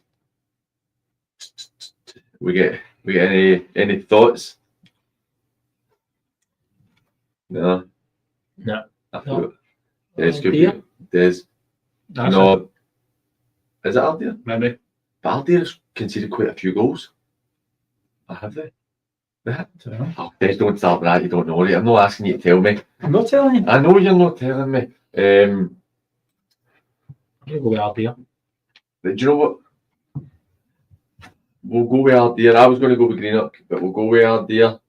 I'm going to blame you if we get it wrong. Well, a bit like me in the predictions, and the guy's going for a draw with Ardier and Thieves. It was Greenock. Knew 34 goals they've conceded. I was trying to play the laws of averages there, Ah. thinking that Ardier was one of your features fixtures. And I picked an But answer. trying to I'm trying to outbox work backwards. Rob Roy have gone 1-0 up against Blantyre. Right, there's your 2-zip up. Okay. Which West of Scotland team were founded known as Woodhill Boys Club? Oh, well, I don't know, but that's a good question. Here's a good tell. That look kind of party. Is that Woodside? That's Woodside. Woodhill makes me think of the south side. How are you meant to get these questions? I don't know. It's a good one, isn't it? See, Des, I can respect that. That's a copy, but it's a Listen, good it's called question. putting your prep in, isn't it? It's a good question. I thought I put more prep in it. No, I better not say that. I was going to I'm say, thinking Vale Clyde out that way. You think it's kind of East End type thing? Yep, definitely. Right. I would throw a curveball in, right? A proper curveball and say Pollock. But do we have any No, you're maybe right there because I used to live no far away from Pollock's ground. It was in Shaw Hill Road, so Woodhill, Shaw Hill. we'll go with it. We're happy with that? Because Fez, That's I went to the toilet for this. I know. That's the only logic we've got. Pollock. no. Yeah. Cali Locals. Cali Locals were formed out in Bishopbriggs, who then became Rossville. Oh, who that then became Cali Locals. that's cheeky. That is cheeky. It's to not be fair. cheeky, it's just the See, if you knew the answer to that, I'd be asking more questions. Aye. How would you know that? They were formed. I was going to say they were formed in 1976, but that helped you. See, at the same time though, is that It's true. no? I mean, like, I don't dispute the history of what you've said there, but Rossville, Cali Locals. Sorry, it's So- the progression of the club. It's Caledonian Locals. That's what they were started as. Right, but then we could say that the answer is also Rossville. No, you can't because they're a separate club because they started as an offshoot of Cali Local. They're an offspring of Cali Locals because they kept their own name and Cali Locals changed from that. No, but Cali Locals. Right, next question. No, He's fighting hard here, isn't he? Cali Locals. No, we'll go wrong anyway. Right, Cali Locals. next question. Oh, right, fine, go. Next question. Which West of Scotland manager started his playing career at St Johnstone? Oh. Is that be Kevin? I was going to say that. I agree with it. I mean, yes, your mate. So Oh, you don't many clubs. I feel like I could say He was 100% at St Johnstone. that's all we have. Where did Sean Dillon win Young Player of the Year for? Kelly. Come It on. was and it was Kilmarnock, aye. was it no Player of the Month, Young Player of the Month? No, I think he won Young PFA Player of the Did Year. he? I might be wrong there. I thought it was Young Player of the Month. They probably celebrated. Well, if the it is same Player of the amount Month, it's just one of those ones that's growing over the years. Player of the Year. I'm sure Shawnee told me it was Player of the Month, but maybe I'm wrong. I think probably Kevin is the best shout We'll go. because he did. Kevin Rukovic. No, because Kevin started his career at Aberdeen and had Aberdeen. 83 appearances from 98 to He did 2004. play Aberdeen. Wow. But the answer is Andy Whiteford. He We was know there in Really? 1994 to 2000. Really? Yes. Oh, that's good. I did not know that. In fact, that was a daft answer because Kevin was at St Johnstone late in his career. Yeah, he was at Aberdeen first. Aye. Well, there you go. Then. Right, okay. See, in social, I actually put Rukovic below because I actually thought Because you knew that was going to be what people would say. Ah, There you cheeky. go, Des. That's a good one again, Des. All right, okay. Yeah, okay. That's a better question. you I'm can't happy let with the that. ones made I'm up. happy with that. I'm going to give you this one. This is an easiest one. I've got 2 questions left. This is the easiest one. Right, Right? okay. What was the previous name of Newmains United? That was So this is a gimme. Stonehouse. You've done it. It's Colt Ness. Go on.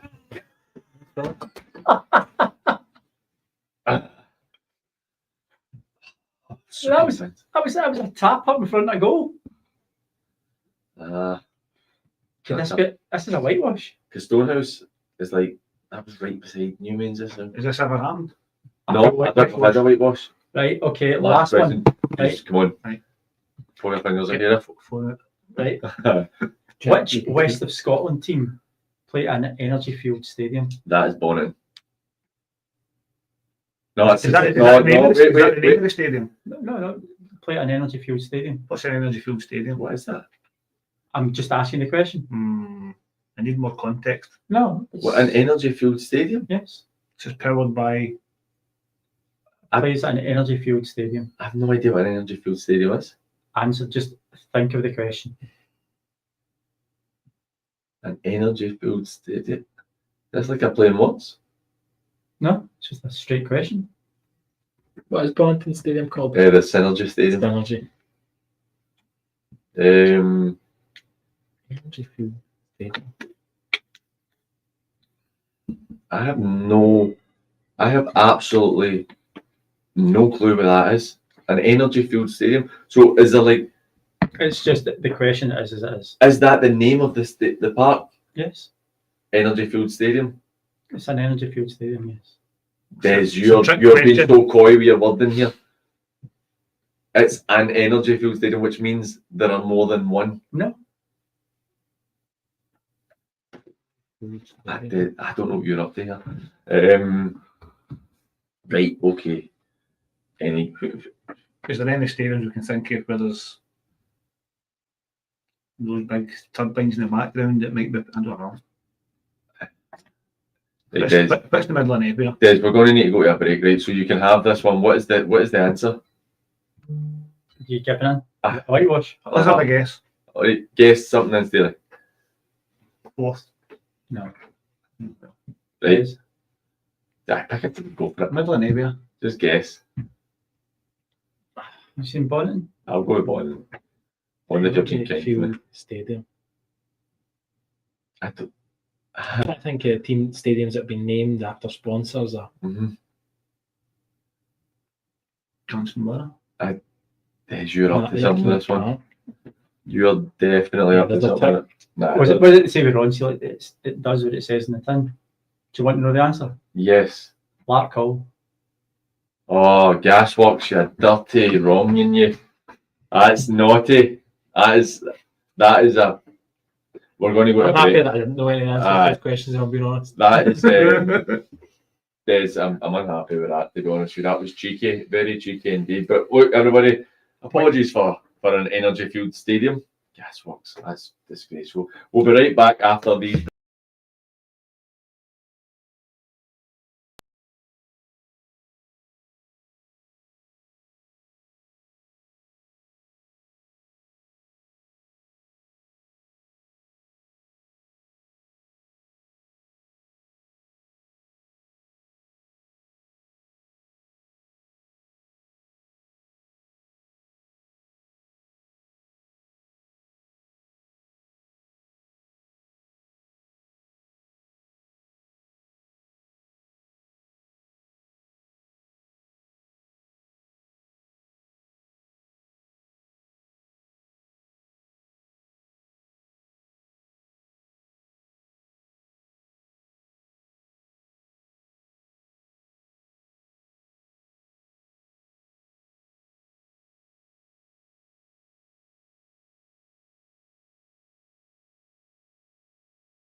And welcome back to Saturday Football Live, joined in the studio by Dev Roach, Mark Steele, and Martin Fellows. So, if you want to get in touch with us, then you can get us on WhatsApp at 07396 717 412. That's 07396 717 412. Or you can get us on X and Instagram at Sat Football Live. Or you can get us in the comments section on YouTube. We've got a couple of goals coming in that we'll go over in a minute. Once I'm still bitterly disappointed in you, Des. That was Listen, Paul, underhanded and deceitful. no, every single question was perfectly worded. Nothing wrong with that. Energy Field Stadium. That's you're getting pay. That's really pay, to be honest with you. You're now just scrambling. I'm just having a bad time. We have a couple of goals coming in. So Benb took the lead against Shotts, then Shotts equalised, so it's now 1-1. We've got Kilsyth Athletic have doubled the lead, so it's 2-0 there. Wishaw and Perthshire in the bottom end of the third division are 1-1. St Cadoc's are 2-0 up against Glenafton. It is now 4-1 to the Talbot. Neil McPherson with the goal there. And it was Ali Small with the equaliser for Shotts against Benb. Knightswood are now 2-0 up. Darren Maguire's just scored to put Perthshire 2-1 up against Wishaw. Glen K 2-0 up against Koburni. It's going from bad to worse for Koburni. Johnson Borough double the lead, 2-0 against Largs. 3-0 for Knightswood now, 3-1 for Perthshire now, 5-1 for the Talbot. 32 minutes in, Kyle McAvoy. Cumbernauld have just pulled a goal back against Irvine Meadows, so that is 1-1. I don't know if I'd said 2-0 to Clydebank against Darvo. And Gart Cairn have just scored against Troon, Johnny Bailey's former teams. So that could be a really important goal for Gart Cairn there. Kilsyth Rangers double their lead against Maryhill, 2-0. Kilsyth are quite a funny side. They're a team who are better probably for me than the league position suggests every year, which means they're no better than the league position suggests every year. I just feel like they should be better. It's 2-0 to Gart Cairn now. That's big result. that's Great, quite, I think, that's quite a as big well. one. 37 minutes in, Kyle McAvoy gets his hat-trick. It's now 6-1 to the Talbot against Bede. Wow. We've got a red card in the St Cadoc's game. It's a red card for Glenafton, and that is a great picture because it is a work colleague of mine who is the referee. It's a great red card picture. I'll be sending him later. 2-0 to Glasgow United against Villa Leaving. David Templeton with his second of the game. Right, so I wanted to touch on when Bez, when you brought it up about social media with Ardier, something I want to get the views from yourselves, guys, about social media. This is something I've spoken about a few times, not just in terms of clubs being better with their social media coverage, because I think a lot of clubs are really good with their social media, updating fans, and they're good with scores, and I like when you get kind of funny stuff put on as well.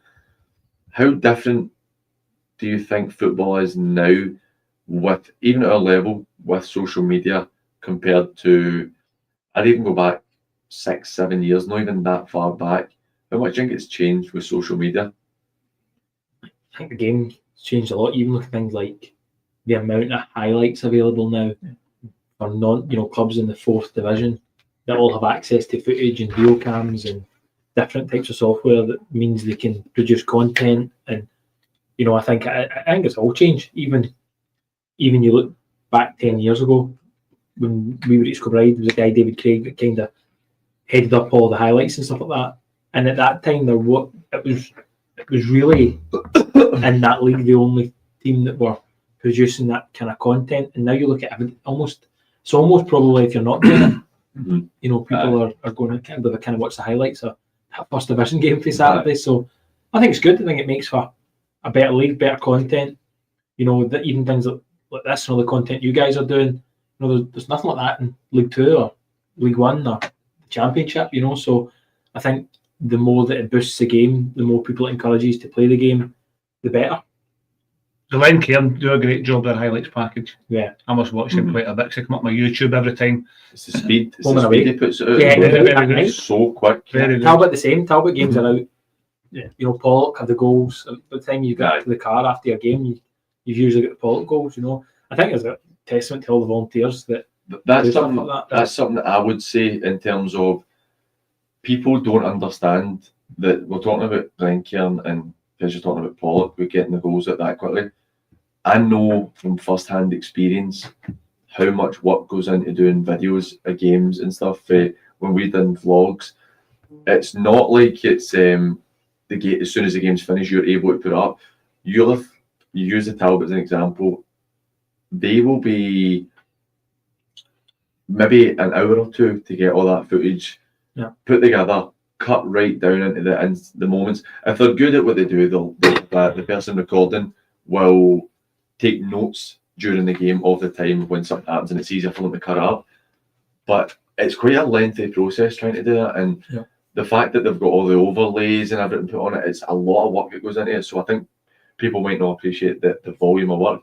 In terms of players, for me, something that I find interesting is the exposure that players get, and they love it. Most players love that type of stuff. Where it wasn't a thing a few years back. No, we were always big on it. Probably comes back to our under-20s days. It was always a sell for us. We used to try and tell players we were putting them in the shop window.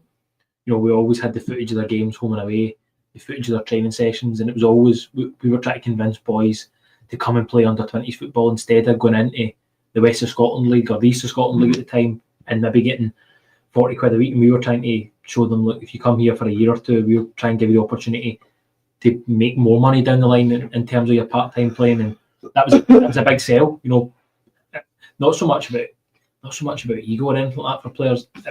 For us, it was a sell on, you know, put yourself in the shop window, make yourself better, use your own footage, and try and improve off the back of it. And then, you know, there's a lot of players now that are playing at a good level that have all come through it.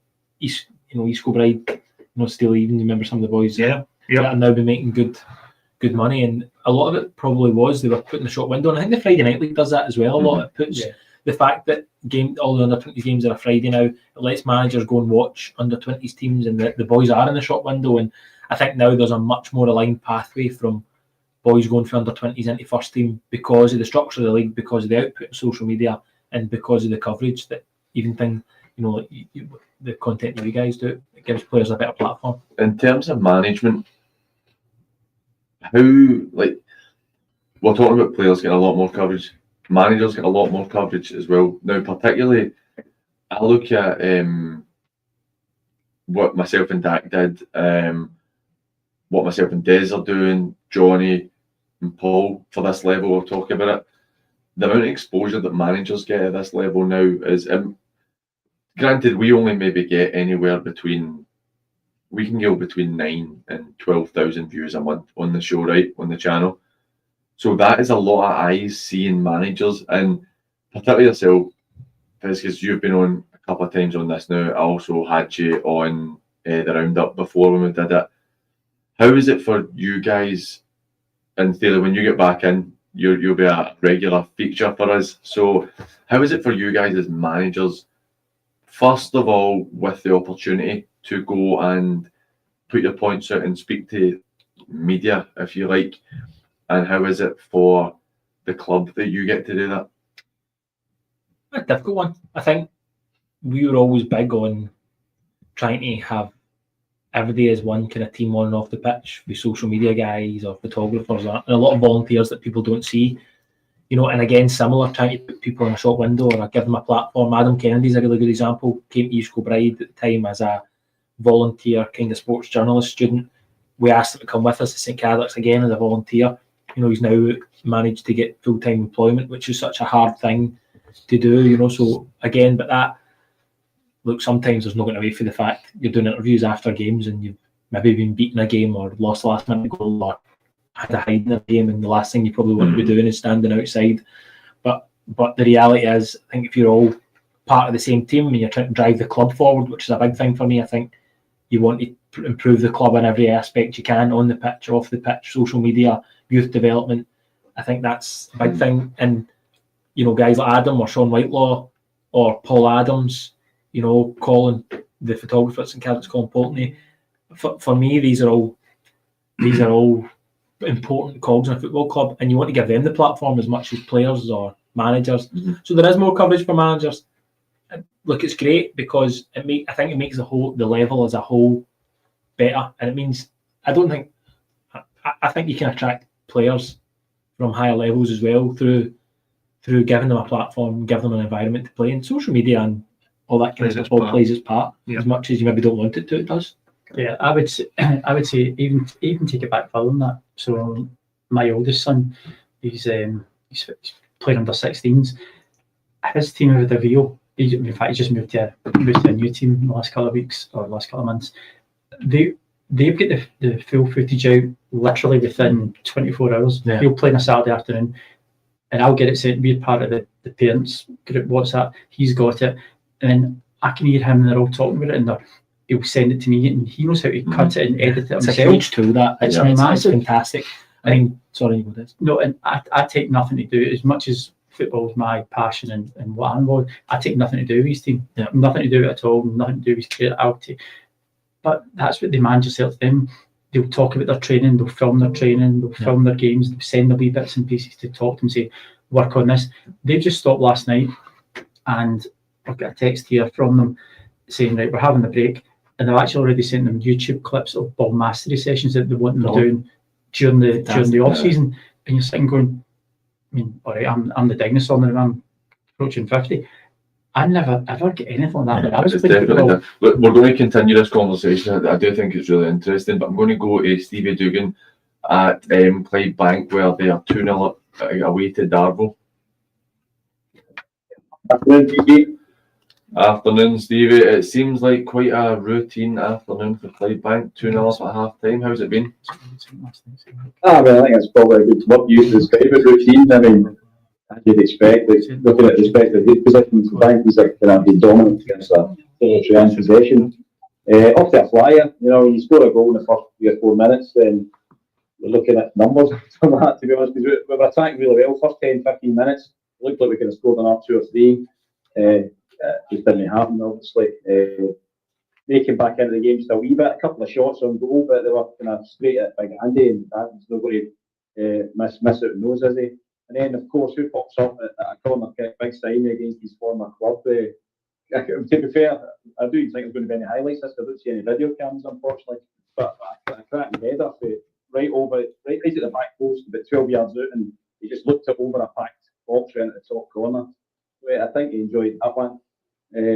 But interestingly, I know you guys like to talk about squad rotation and are we looking at the playoffs? I mean, we've got a few guys on the bench at the start of the day, like Nicky Little and Lee Gallagher. Nicky wasn't even in the sheet at all.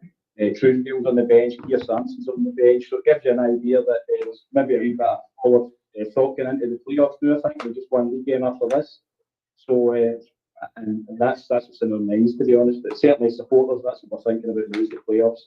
Darvel, I mean, I don't know what the Shots bench score is, but if one of those teams wins that game today and you beat Darvel here today, I think that relegates Darvel. So it's interesting for their point of view, isn't it? I was actually going to touch on that. It's currently 1-1 at half time with Shots in Benb, which could see Darvel stay for another week. I think they're delaying it. Do they look like a team who have got enough about them to go and fight to stay in the division? Because it does sound, like I said, routine at the moment for Clydebank. I mean, they're certainly at the back, they're struggling to contain the pace of Bilbo, Ian McGonigal on the left wing and Adam Black on the right wing. And that's exactly where the first goal came from. Up front, there was a couple of chances in terms of shots at goal, as I said, but nothing testy. You know, firing it straight Andy Hastings not going to get 3 goals, unfortunately. So, let's put it this way, it's certainly a different Darvel team than I've seen over the past couple of seasons, that's for sure. I think it also shows the change in Darvel, the fact that the 3 players you've mentioned a couple of times there are all former Darvel players, the 2 goal scorers and the goalkeeper. Well, look, Stevie, keep us updated when any more scores. I appreciate it, mate. Well done, guys. Cheers. Thanks a lot. Bye. See you there, mate.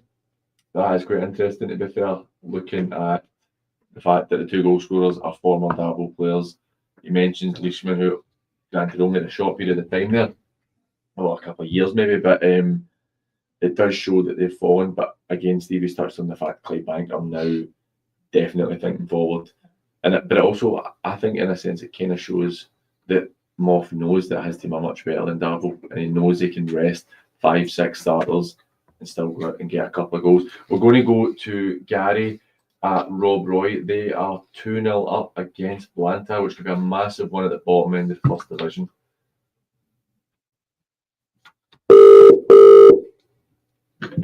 Hi, mate. Hello, Gary. 2-0 you guys against Blantyre. A really important one for you today. Koburni are losing and the Meda are drawn at the moment, so you've jumped past both of those teams. How's the first half been for you guys?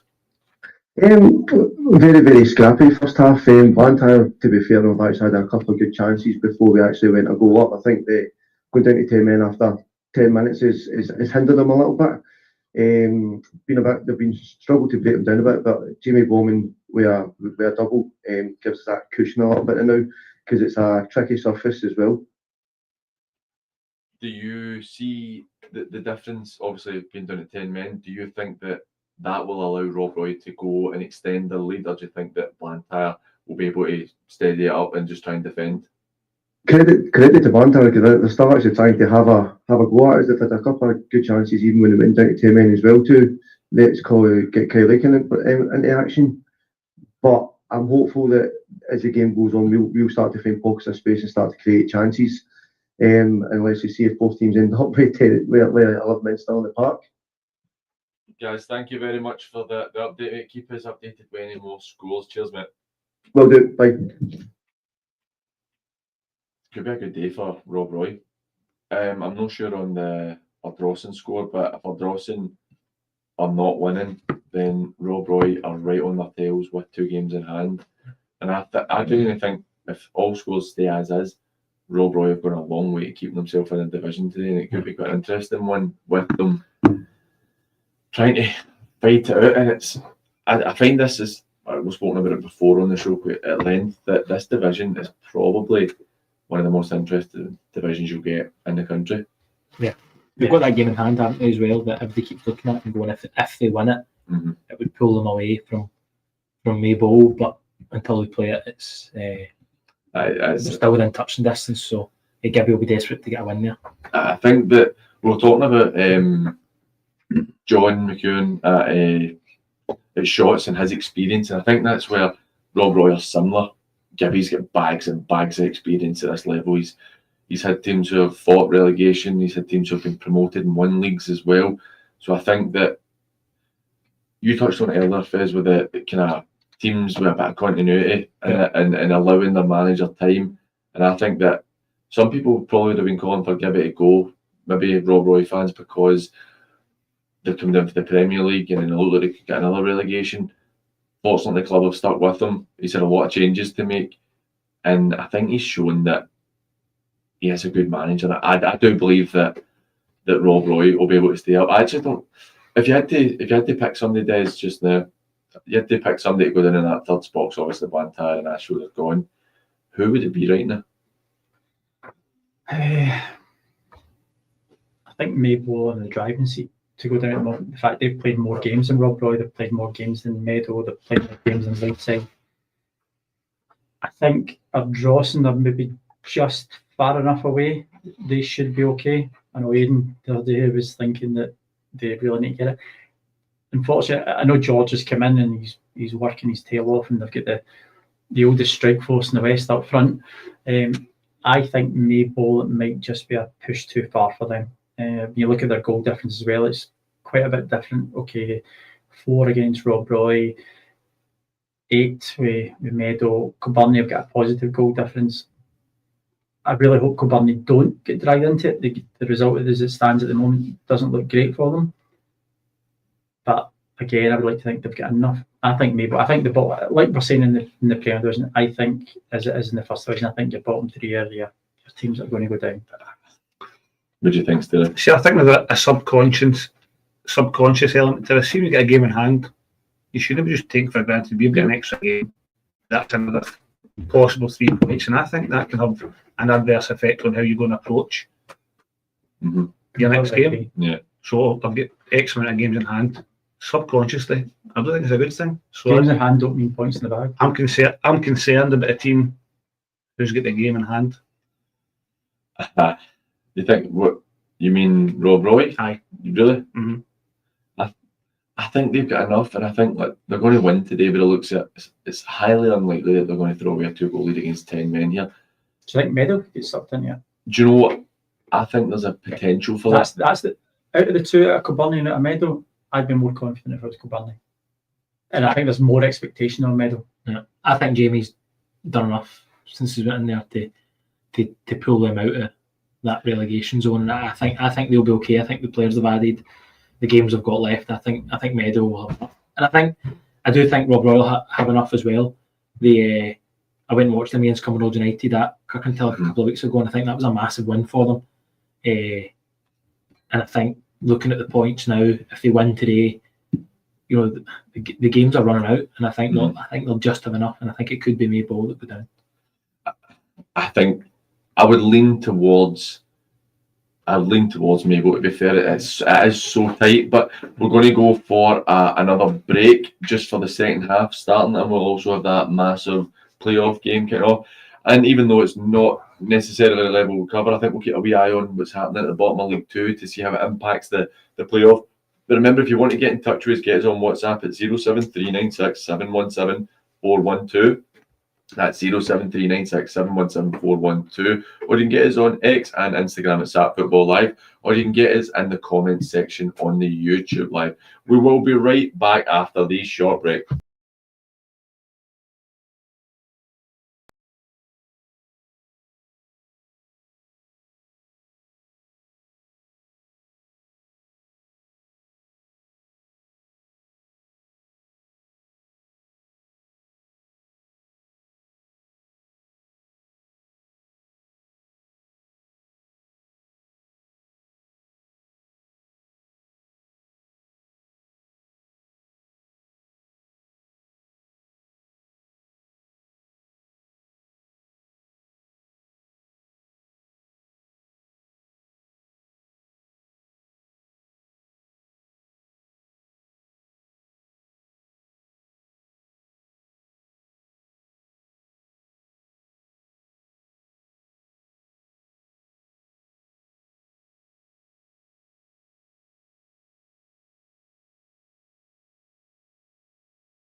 But I think we'll go back to the social media chat.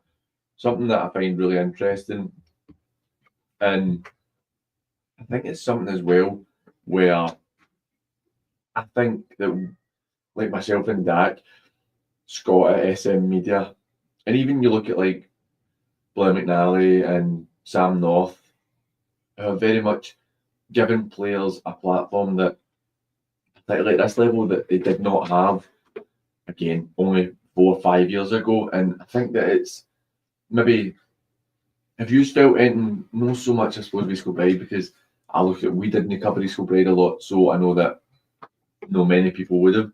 But do you think it changes how players view themselves in a sense, and maybe get a bit more confident or cocky potentially? Well, let me just be honest. East Kilbride Thistle are probably the least fashionable, or one of the least fashionable sides in the west of Scotland. Right, that's just fact. Right, the surface is poor. They don't get great kit. It's the same kit they've used. They train up at white moss on a third of the pitch. That's not attractive, No. Generally, right? You're no paying players, so you're then kind of relying on that boys coming for 20s who are looking for an opportunity to go and get the experience. Mm-hmm. And they're all volunteers. Everybody at East Kilbride Thistle a volunteer, myself included. We do have a video camera. I'm still referring to them as we. I'm no longer there. We did have a pixel camera. But me personally, I'm not the time to get into that and start cutting up and then putting stuff on Twitter. Mm-hmm. Ardier, when he was there, he dealt with the Twitter. He left and passed it on to me. So it was, when you remember to stick something on. So there's no lot of help there. But that's for sure at East Kilbride Thistle. So I'm probably the polar opposite end of what Fez was speaking about 10-15 minutes ago, when he did his EKFC 20s, and there was an abundance of at least people willing to give up their time to come and take pictures of the games and chop up the camera and put in a highlights package. That's 100% is going to help you attract players at this level. See, as a manager at this level, is that something that you would have went to your committee about and asked for? Can we get somebody to do this, or did you know that you were limited with what you had, so you just kind of left it to be what it was? I can only speak about my experience, and it was an ongoing battle, even when I was as an assistant for 2 and a bit years. We kind of accepted it while we're trying to push for a wee bit of change, but it's a kind of aging committee down there. I'm not going to personally attack any of them. They're all volunteers as well, but it's an aging committee who are still probably stuck in the 1980s. So trying to get them to progress and grow. Also, the emergence of EKFC 12 years ago didn't help, but then you've got EKYM and a YC. Look at that facility they've got at Cupton Home. That could have been East Kilbride Thistle if they had the foresight, people with a foresight to go and drive that. Because at one point, East Kilbride Thistle did have a thriving youth section with age groups, and they've just fallen so far behind. And what might be the final nail in that coffin might be if the YM/YC were to get entry into that 4th division. Which they're probably one of the best suited teams to get it. Yeah. Yep. Yeah. And that would probably, for me, probably signal the end of an East Kilbride Thistle potentially, which would be sad because I've got a lot of time for a few people down there. And that is the thing, they're a club who do have a lot of history as well, and having been in the town well before other clubs. Bez, what would, for you, whenever you move somewhere else, which hopefully won't be too far away, but whenever you move somewhere else, because I know it's in Cardiff, you did have a decent setup for the social media. For talking, say you go to a club and they don't have a great social media presence, is that something that you would push for and actively look to improve on? I don't think we'd push for it. I think when you go into any club, I think you want to have committee, staff, volunteers, everybody kind of on the same hymn sheet, working for the same end goal. And I think we always had good relationships, even going back to when we had East Kilbride, the youth structure there. We had good relationships with a couple of universities. We done intern programs.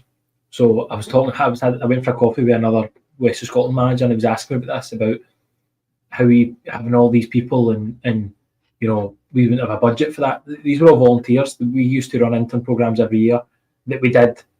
Going back to East Kilbride 20s, I think we always had at least one sports science intern and one social media intern through relationships with unis where they would come in. They had to do so many hours as part of their placement, and we were available to them as it would go out at lectures, and people could apply for internships. So we used to get applications for it, and then we would pick the people that we thought would fit best and come in and work with us. And they've all now, a lot of them have kicked on to employment. So for us, I think, or for me in particular, we were lucky enough to have Mikey King in the staff, who was a lecturer at UWS. He's now at Glasgow Uni. So again, through his connections, we were able to bring that to clubs. So it wasn't so much about pushing it. It was about, a lot of clubs have their own identity and their own social media, and you don't want to change that, or you don't want to take that away from them. It's just saying, can we help? Can we add to it? Can we bring people, can we add to what you guys are already doing? So I don't think it would be going in and asking, we want to change it or push for anything. It would be, how can we help improve what we're doing here? I think that's exactly the right thing to do. I think what you can do is you can add value. Absolutely. That's exactly what you need to do. Is you need to pick up new stakeholders. So you go to your universities, because these are the people that have got the new ideas, the new technology. They're the people who've got the wherewithal to bring this to and you. Desire as well. And desire, exactly. Absolutely. And if we can help promote them and what they can do for you as a team, it's a win-win situation. It's absolutely huge for us, Des, or it was huge for us. We had 2 interns this year. We had 3. We had 1 analysis and 2 that were doing sports science. One was a girl called Nicole Watson, who'd finished her internship with us the year before, and she asked if she could stay on and continue working with us. And then we had Matthew Stewart, who was a student, and he had to do so many hours. Yeah. And see the weight they take off you in terms of their presence at training, match days, and it's why we were lucky enough to have good relationships with the lecturers, and we were able to meet candidates before it and go through it, and we were able to get good people. But see, for me as a manager, see the difference it used to make in terms of having extra people that wanted to learn, that wanted to be on the training pitch, that wanted to help in between sessions and add extra value. You know, Nicole Watson still at St Cadoc's just now. She's absolutely fantastic, and I've no doubt she'll go on to full-time employment in the sports science field. But for me, it's such a big part. Yeah. You know, if you can have that additional help, it lets you concentrate on the parts of managing. Yeah. You know, and not things like dealing with equipment and kit. And You're dealing with the fundamentals Absolutely. of your job, and what you're doing is you're assisting that person enhance their career. They've got to do hours. They've got to get through their volunteers, whether it's a work placement elsewhere. Yeah. Why don't you offer them a work placement? Yeah. That's And exactly. it's got to go both ways, Of because course it does. there's no point in you just bringing these people in and expecting them to run about and do everything for you. You've got to give back to them as a club. You've got to give them platform. You've got to give them opportunity to say, whether it's Adam doing the social media, to say, well, Fez, I'd actually quite like to do this, or Sean saying, can we change that, or I'd like to do a video for this. And sometimes as a manager, you might go,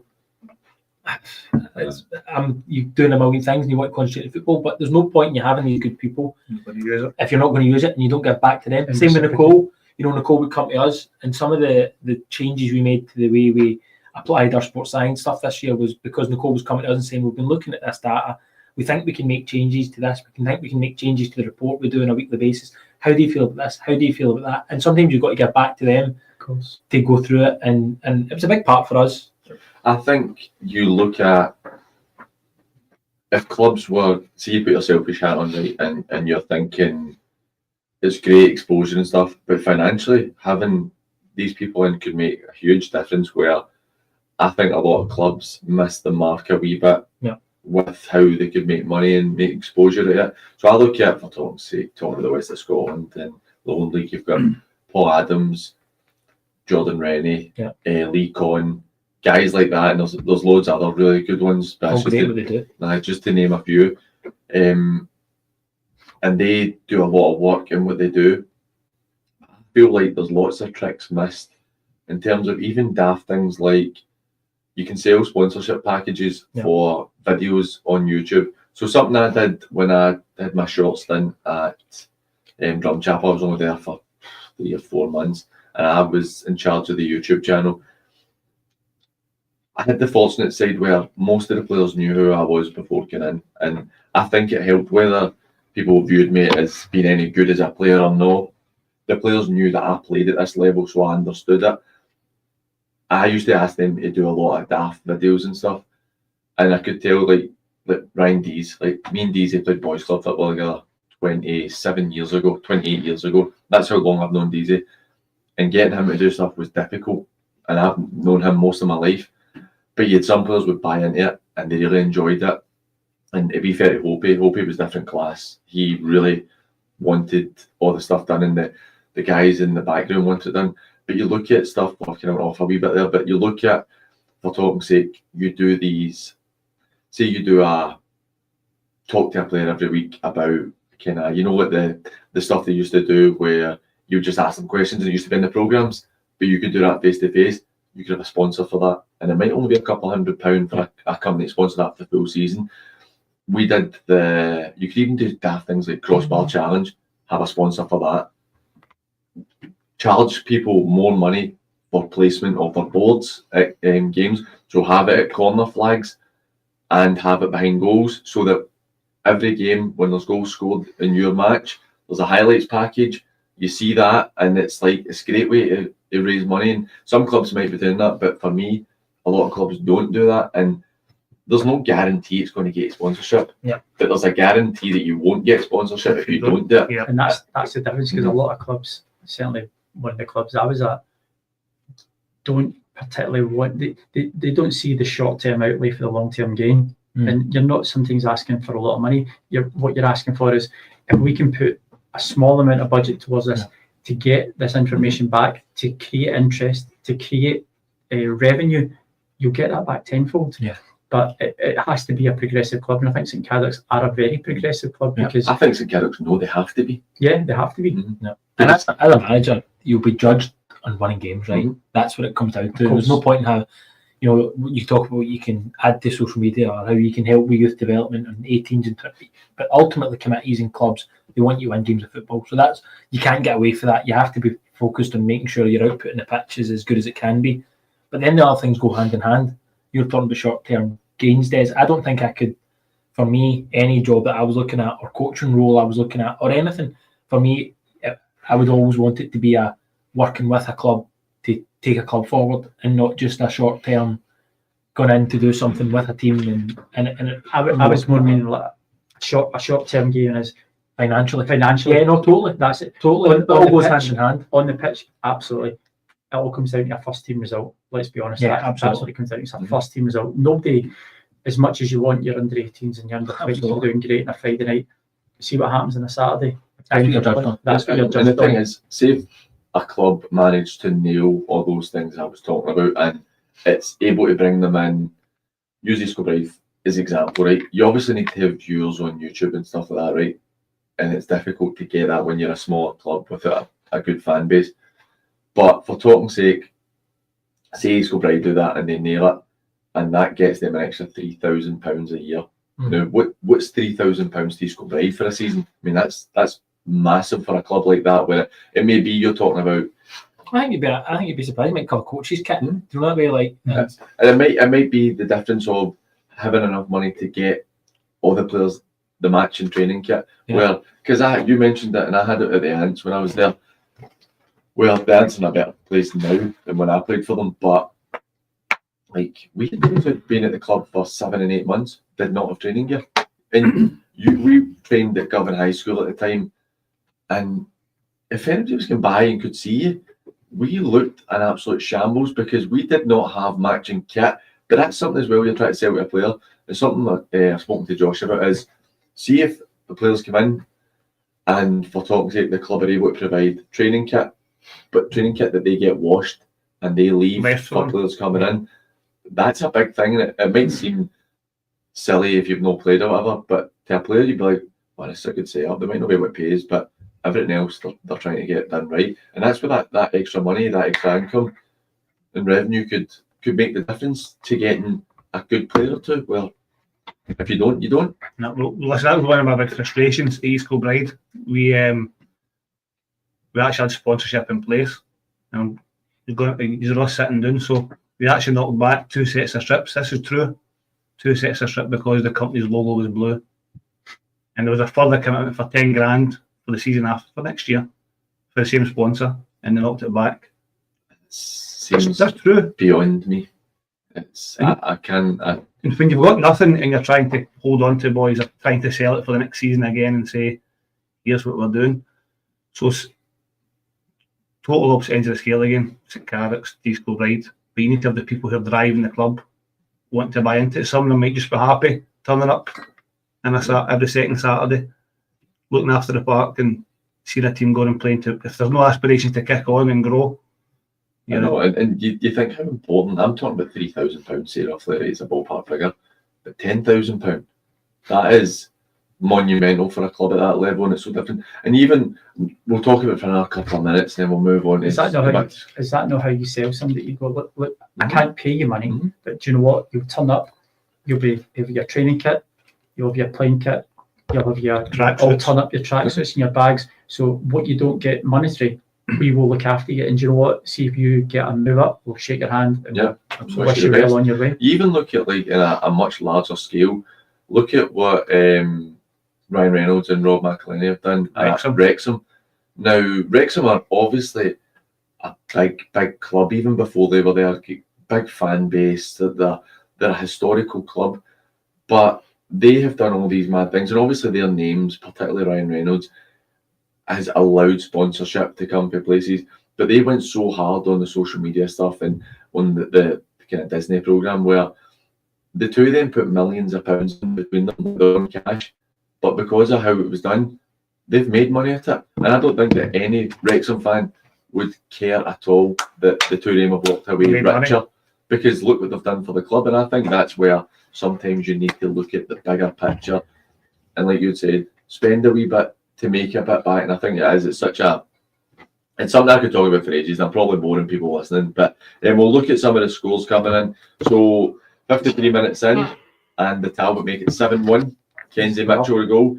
Goodwillie scores for Glasgow United, so it's 3-0 against Vale Leven. Ross Irvin puts Thieves 1-0 up against Ardier in their featured fixture. Arthurley pull a goal back. It is now 1-1 with Arthurley and Ardrossan. And just as I'm saying that Thieves have gone ahead, Ardier have pulled one back. Harvey Gilmore with the goal there. So that's 1-1. 3-1 to Knightswood. Eglinton have pulled a goal back there. 8-1 to the Talbot now. Connor Boyd with his hat-trick, so that's Connor Boyd and Kyle McAvoy with hat-tricks there. Fraser McFadden with the goal for Glenville puts them 2-0 up. St Roch's went 2-1 up. It is now 2-2. An interesting one in the playoff, in the League 2 playoff. Brora have gone 1-0 up against East Kilbride, so it is now 4-2 in aggregate. East Kilbride, after being 2-0 down against Gibson, are now 3-2 up. It's also 3-1 in the next week. Yep. A goal has been pulled back by B that is now 8-2, so we've got a 10-goal thriller. 61 minutes in, we've got 10 goals, and the young team are trying to battle the building there outside. Galt Caird make it 3-0 against Troon. That's a really impressive result there. Fraser McFadden gets his second of the day, so it's 3-0 for Glenville, and Conor McGlinchey pulls one back for Darvel, so it's now 2-1 to Clydebank against Darvel. That's quite a full fig race for Beith, and I understand Beith are having to be in a position where they're trying to replace players, and it's not an easy thing to do after winning back-to-back titles, and when you're losing like Josh Fowler, you're losing Kieran Diver, it's really Daniel Neal, so difficult to replace them. But Beith are now sitting 10th place, 27 games played, including today as it stands, 27 played, 10 wins, 4 draws, 13 defeats. They've lost half their games. We were talking about that earlier, where Shots have lost the same amount of games as them, and there's such a disparity in points between the two of them. It's quite concerning for Beith, this result today. And what do you think Shawnee's thinking about that? I think I'd be quite concerned. I mean, you're shipping 8 goals. That's not at home as well. I know Auchinleck are a strong team, not the Auchinleck of old that we all. We're on the decline. Apparently. But at least I'm allowed back in Auchinleck. You might not be.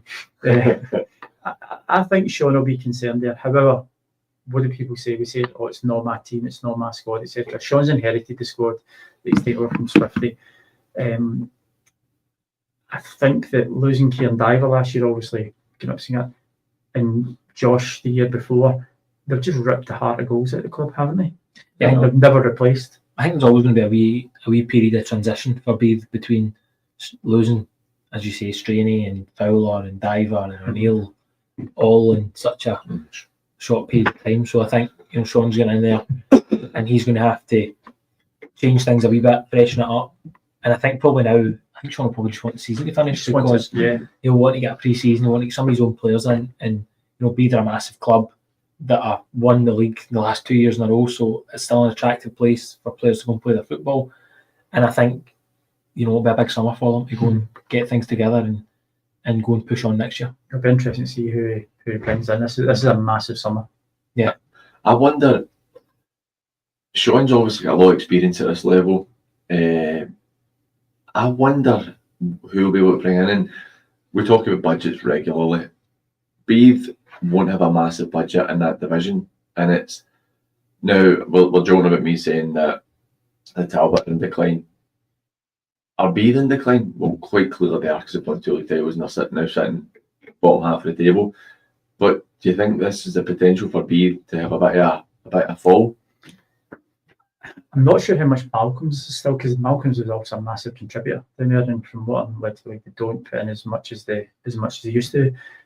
Beith again, they don't, from my recollection, they don't have a lot of local players. It's all guys sort of travelling from Inverclyde, travelling from Glasgow. So it's really seen what they kind of, as you say, don't like talking about budgets, but that will have a massive part to play in it, and who they can attract and where they can attract from. I think what they've got to go and look for is what Straney did so well. You look at the players: Scott Ruff, Kieran Diver, Owen Stott, even Danny O'Neill. I know Danny had been at Koburni Yeah, and, Danny. and had done well there, but Straney went and got a group of players there. Blair Rossiter, who'd come up for a scholarship down south at the time, he went and got guys that were good young players, hungry to prove themselves, and I think that's probably what we now need to go and look for the next 5 or 6 good enough young players that want to go and And how prove hard is themselves. that to get? It is hard. It is hard. It's recruitment's the biggest thing in management. isn't Oh, it? If you- 100%. what was it?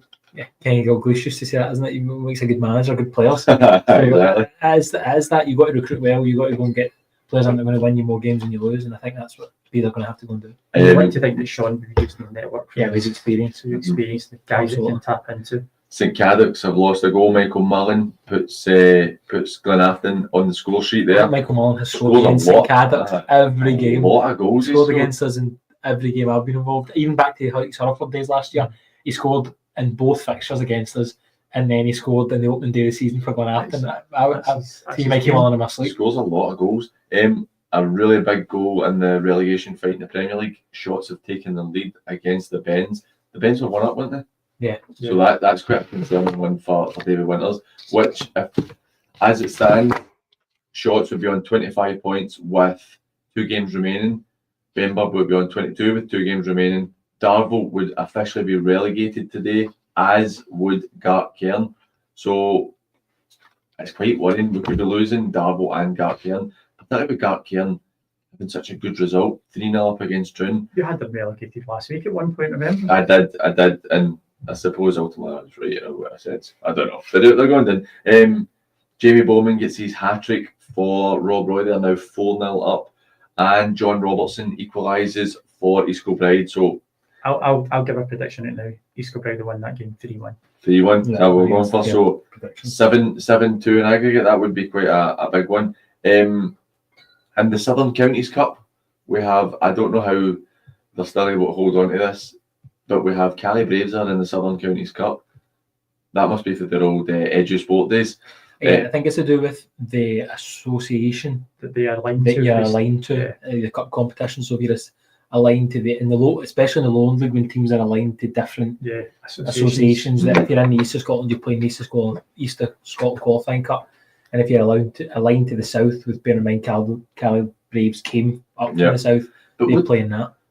because obviously they would go into the West if they were relegated, so that's quite an interesting one, how it would be a bit different. Yeah, That's just the geographical split, though. yeah. I suppose Rather that's than Rather than the suppose so. association you're aligned to. Yeah. Greenock have taken the lead after being 1-0 down. They are 2-1 up against Luga. That's a massive goal in the third division, especially considering 2 of their main rivals for that third spot are drawing 1 each at the moment.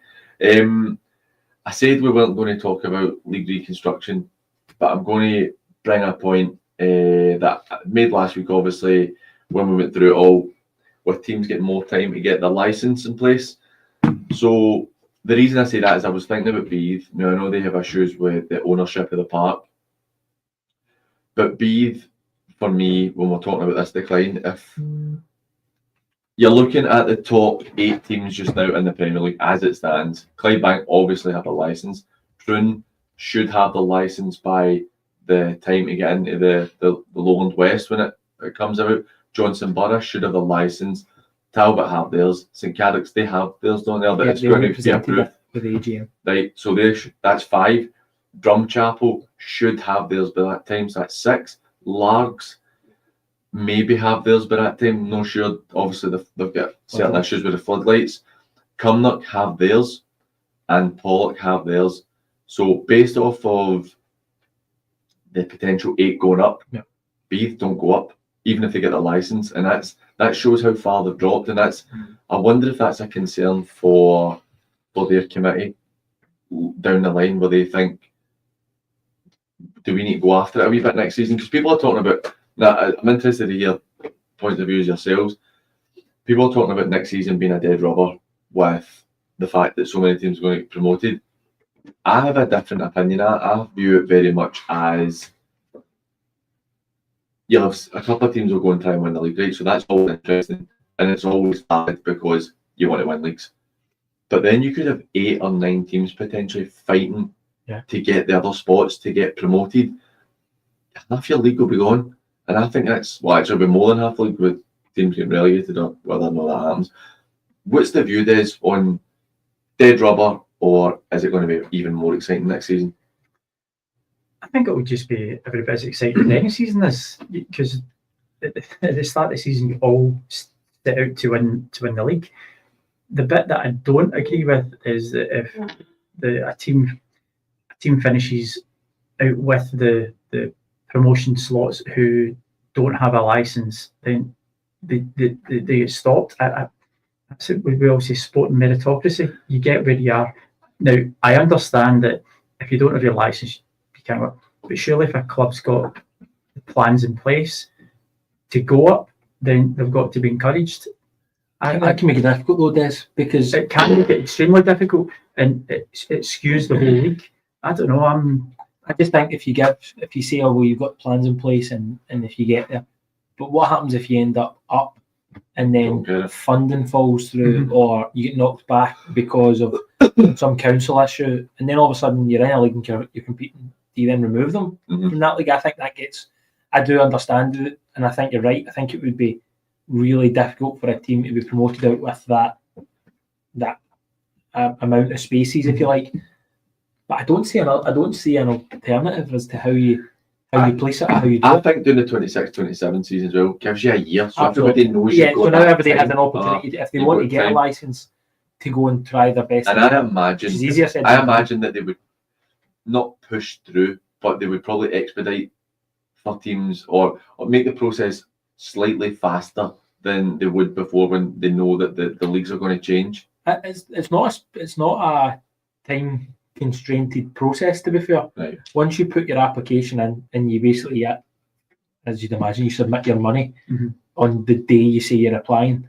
So once you've applied and you put your money forward, that's you're in the process. How much does it actually cost to apply for the license? £4,000. Right. It used to be £2,000, and I don't know if you remember that It's COVID's fault. They closed applications the year that B won the league the first year, because they were reviewing the whole process. So when it opened back up, the fee was double, I believe. That's crazy. Well, actually, Peasy's just put a comment on YouTube.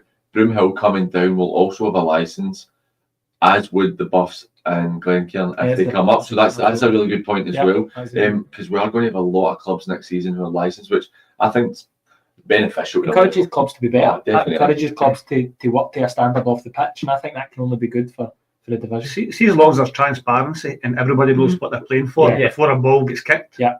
And it's all right to say it's for the next season. They'll tell us a date when this licensing has to be in place for. Yeah. And if you've not got it, you know you're not going to get it.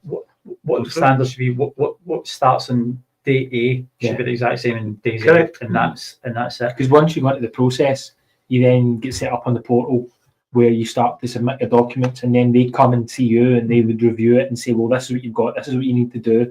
So to be fair to the SFA through the process, they work with you to you achieving it. Because they want you to achieve it. Well, you paid your money as well, so they're working with you to show you how you get. So once you apply, by that summer, you'll know if you've done enough to achieve it or not. They work with you through the process. So yeah, if 3 or 4 teams have to apply for it next year, and they all have the criteria, they should all get it.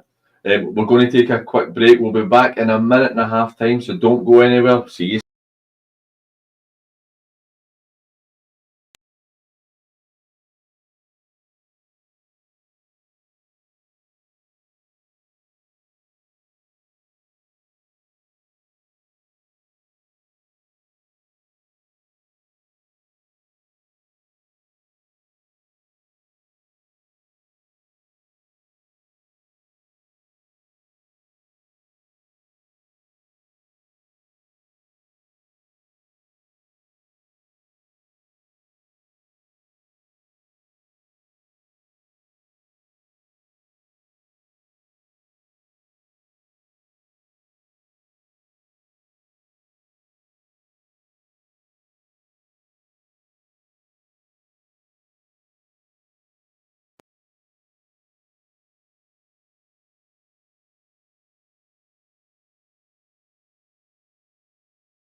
We had a good chat about social media, a good chat about league reconstruction, which I think we're kind of, and I apologise because we are very much bored to death with league reconstruction because it's been running on so long, and hopefully we find it soon enough.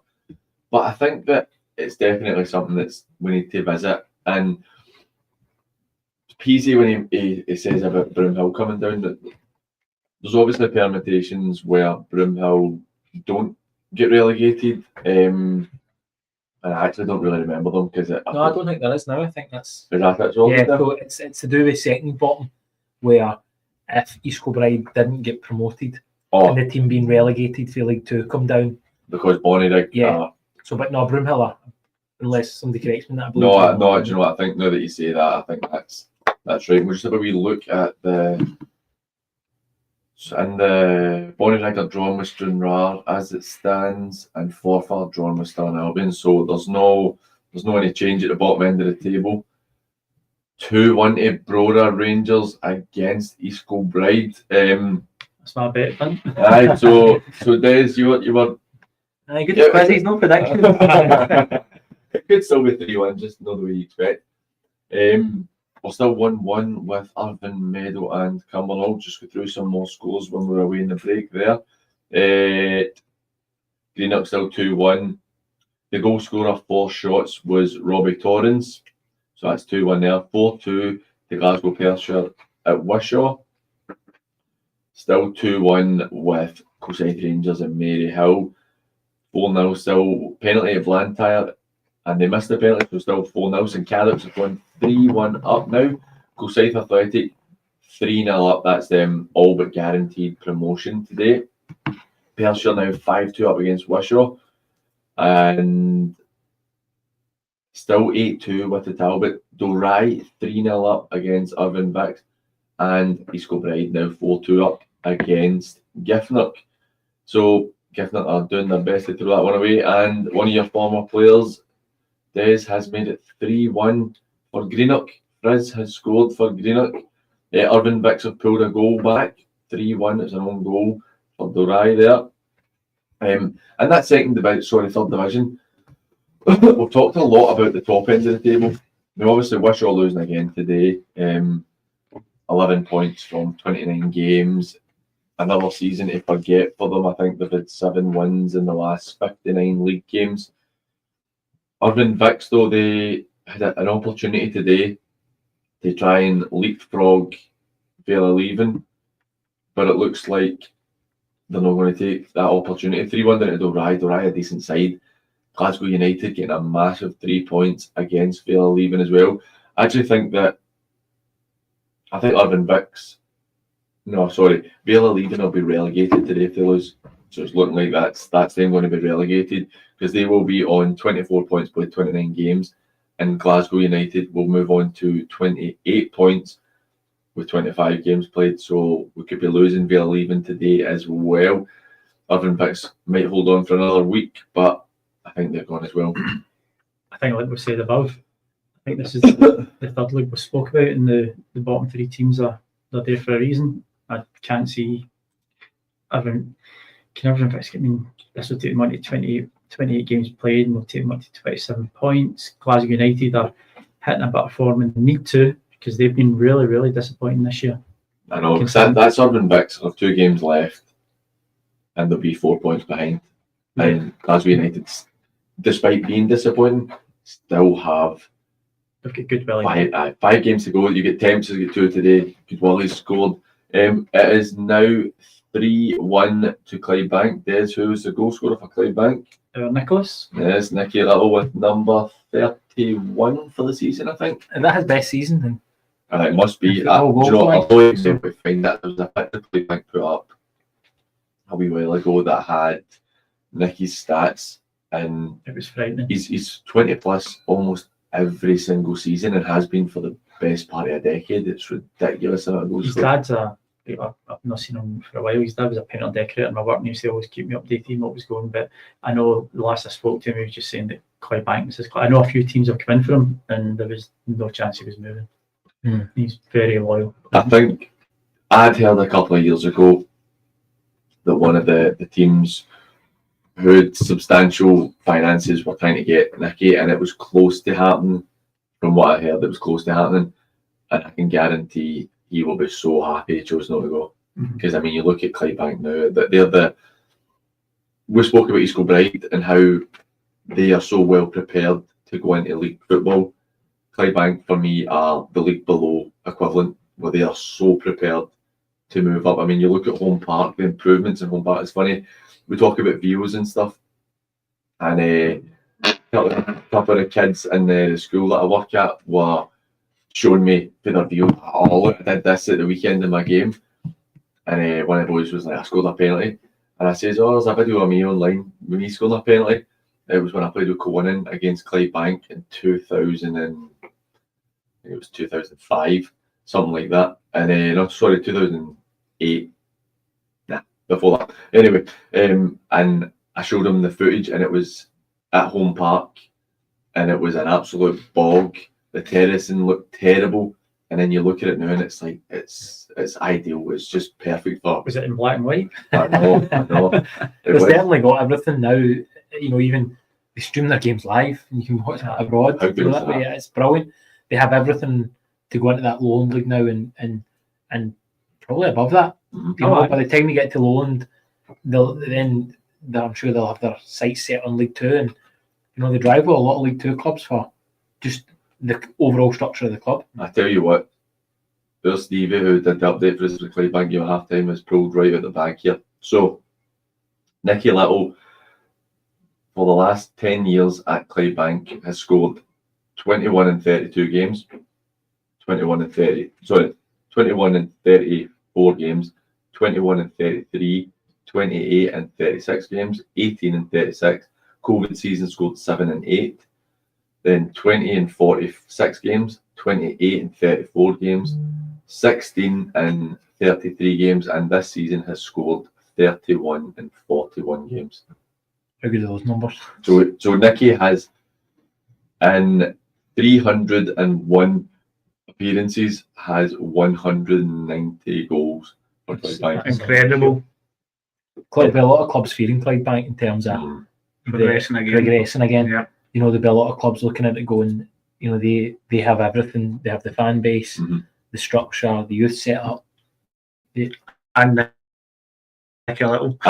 more importantly, good players. Social media. Aye, they've got everything. So it's funny you say that. You talk about social media, like, so we're talking about how they're getting better, the players in the park. I believe they have one of the best managers at the level. They have a great committee. They have a great fan base. They have a great park. Their social media and stuff is excellent. Like David does, their social media is brilliant. Even things like streaming the game live, and it's not just streaming the game live. They have commentators, and it's just like it's a professional. Oh, it's so good. It's so good, and it's for me. You look at, you mentioned the LFS with, and I take a bit of pride in this, to be honest, because I have been a big part in the coverage that this league has had in the last 4 or 5 years. But Championship, League One and League Two do not get anywhere near the amount of content put out by like guys like myself, Dak when they did that, Scott, Blair, Sam. The coverage at this level is miles beyond anything else. I'd say probably more coverage than the SPL even gets in terms of, not for numbers and viewers, but in terms of different content put on, it's probably the highest output. I'd say you're probably getting British football, because I don't think there'll be as much as this as well than South at non-league level and all that. I think that the content amount that gets put out for clubs and the fan media and kind of this stuff is miles beyond anything else. Yeah, probably be fair. Yeah. Sorry, Des, it's 4-1 to Clydebank. Who scored? Lee Gallagher. Aye, him again. 91 goals. when you're having a season like that, it's just everything. It's just going to come off. Isn't it? It's tons of goals. And Stevie makes the point. He's not an out-and-out striker. Yeah, he's been, certainly the 2 games he played against us, he played off the front. I think it was any time we've managed against him or I've seen him playing, his physicality and his fitness, he's just non-stop. He just doesn't give any defenders a rest. Yeah. He's a threat at all times. Well, full time at Rob Roy, 4-0 to Rob Roy, so a really good win there. Johnson Borough are 4-0 up against Largs, a much changed Largs team today, and a massive goal in the first division. St Rochs have gone 3-2 up against Co-Winning. Just as I say that, Johnson Borough have now gone 5-0 up against Largs. Really interesting to set up the second leg of that Junior Cup game, isn't it? Because when was the last time Largs had 5 taken off them? Yeah, that's going to make for a really interesting. But as you said, the Largs is a vastly changed team, isn't it? Yeah, but I think Johnson Borough have been ringing a lot of changes over the last couple of weeks as well. I think Largs have been doing the same, and they both. It's crazy to. I think they both have midweek Saturday right up until the semi-final. So who knows what? I think I was talking to Murdy about that in terms of the gap between the two semi-finals. That your team that plays in leg one could be so different at this time of the season with injuries and work and everything. It's ridiculous the length of time it's between the two. We've got a 10-minute Nicky Little hat trick. Wow! Has been on the park for 10 minutes and has scored a hat trick. Subbing back off. That is unbelievable. Stevie's texting again, so we could potentially be something else he's going to update, but I don't think there's enough. At this level, I don't think there's enough superlatives you could use. Great one, there must be Like your that. calendar as Like well. You really must have the same toilet room. I don't think there is enough to describe somebody of his quality. And as much as delighted to see Clydebank go up, and I really hope they do go up, it's a bit of a shame for the West of Scotland to lose. Yeah, but for this senior flagship team in a sense, but does it make it more interesting? Because we look at how tight the fight is for second spots daily. How interesting do you think next season will be? Because I think teams will have a go at trying to win the league next season. Do you think people are going to throw money at it to make sure they're in those places? They've got a licensing in place, throw daft money that they might not have. I think so. Get on the gamble. Because I think it's a safer bet for me to throw money at it next season than it is this season, because you look at. But where are they getting the money from? Because any manager we talk to is saying it's going to be a reduced budget for next year. Where do they always get the money from? You know what I mean? It's just they seem to find it. I agree with you. I think that we're going to see the end. You don't smile, right? I know you're smiling at it. I know exactly. Okay, apart from. I think we might be coming close to the end of the insane spending. Some clubs will continue to do it, but I think we might come to the end. So I spoke to Hopey recently. Hopey said they need to cut their budget a wee bit.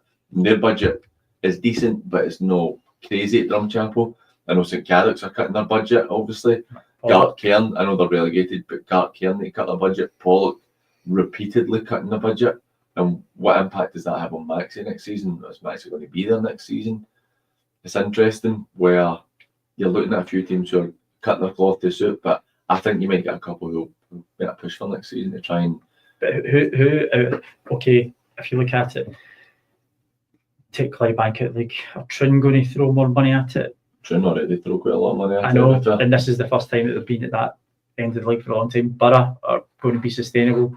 Talbot, you would imagine, would be sustainable. St Cadoc's, we know, are cutting their budget. Drum are cutting their budget. Cumnock, they've put a lot of money in this year. I think they'll go again next season. I was talking to somebody during the week who told me that Cumnock, the highest they've ever finished in the West, is 7th. Really? Mm-hmm. And on Monday night, I was talking to somebody, they were sitting 7th. Wow. So for as people, I know Cumnock have not had the best season, they can potentially have their best ever league finish. And they had such a bad start to the season as well. That's really interesting, actually.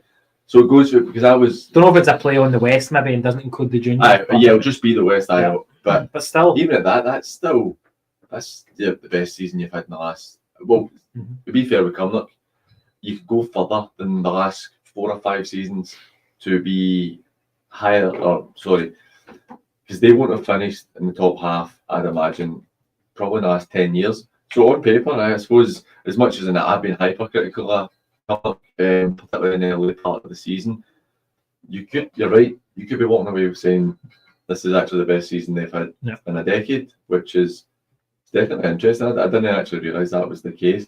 Sorry, Des, but you continue your. Just looking down, I'm saying Cumnock, they put a bit of money behind it this year. I know somebody's involved in there.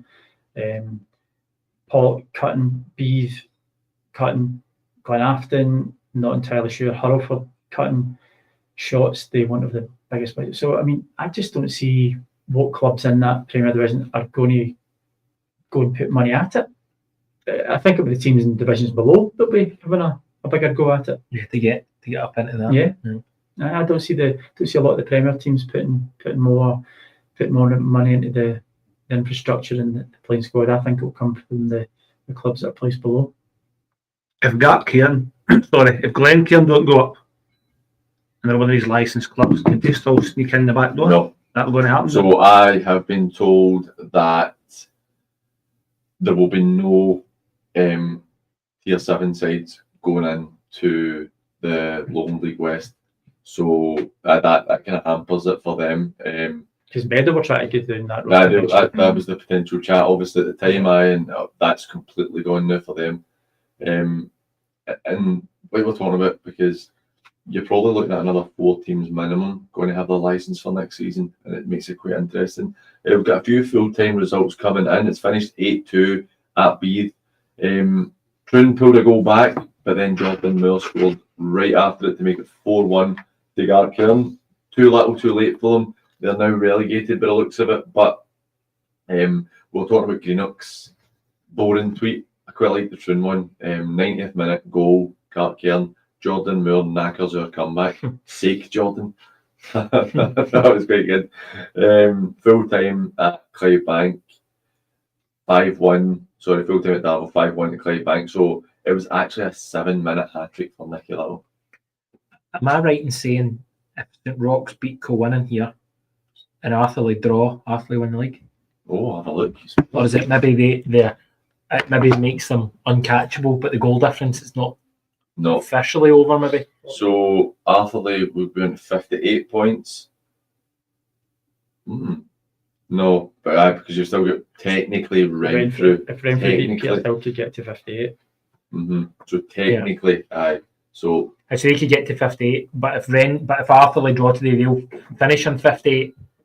But it just means So if Arthurlie managed to nick it later on, if Arthurlie nick it later on, they win the league today. That's quite interesting. I didn't even look at. So Kilwinning would go to.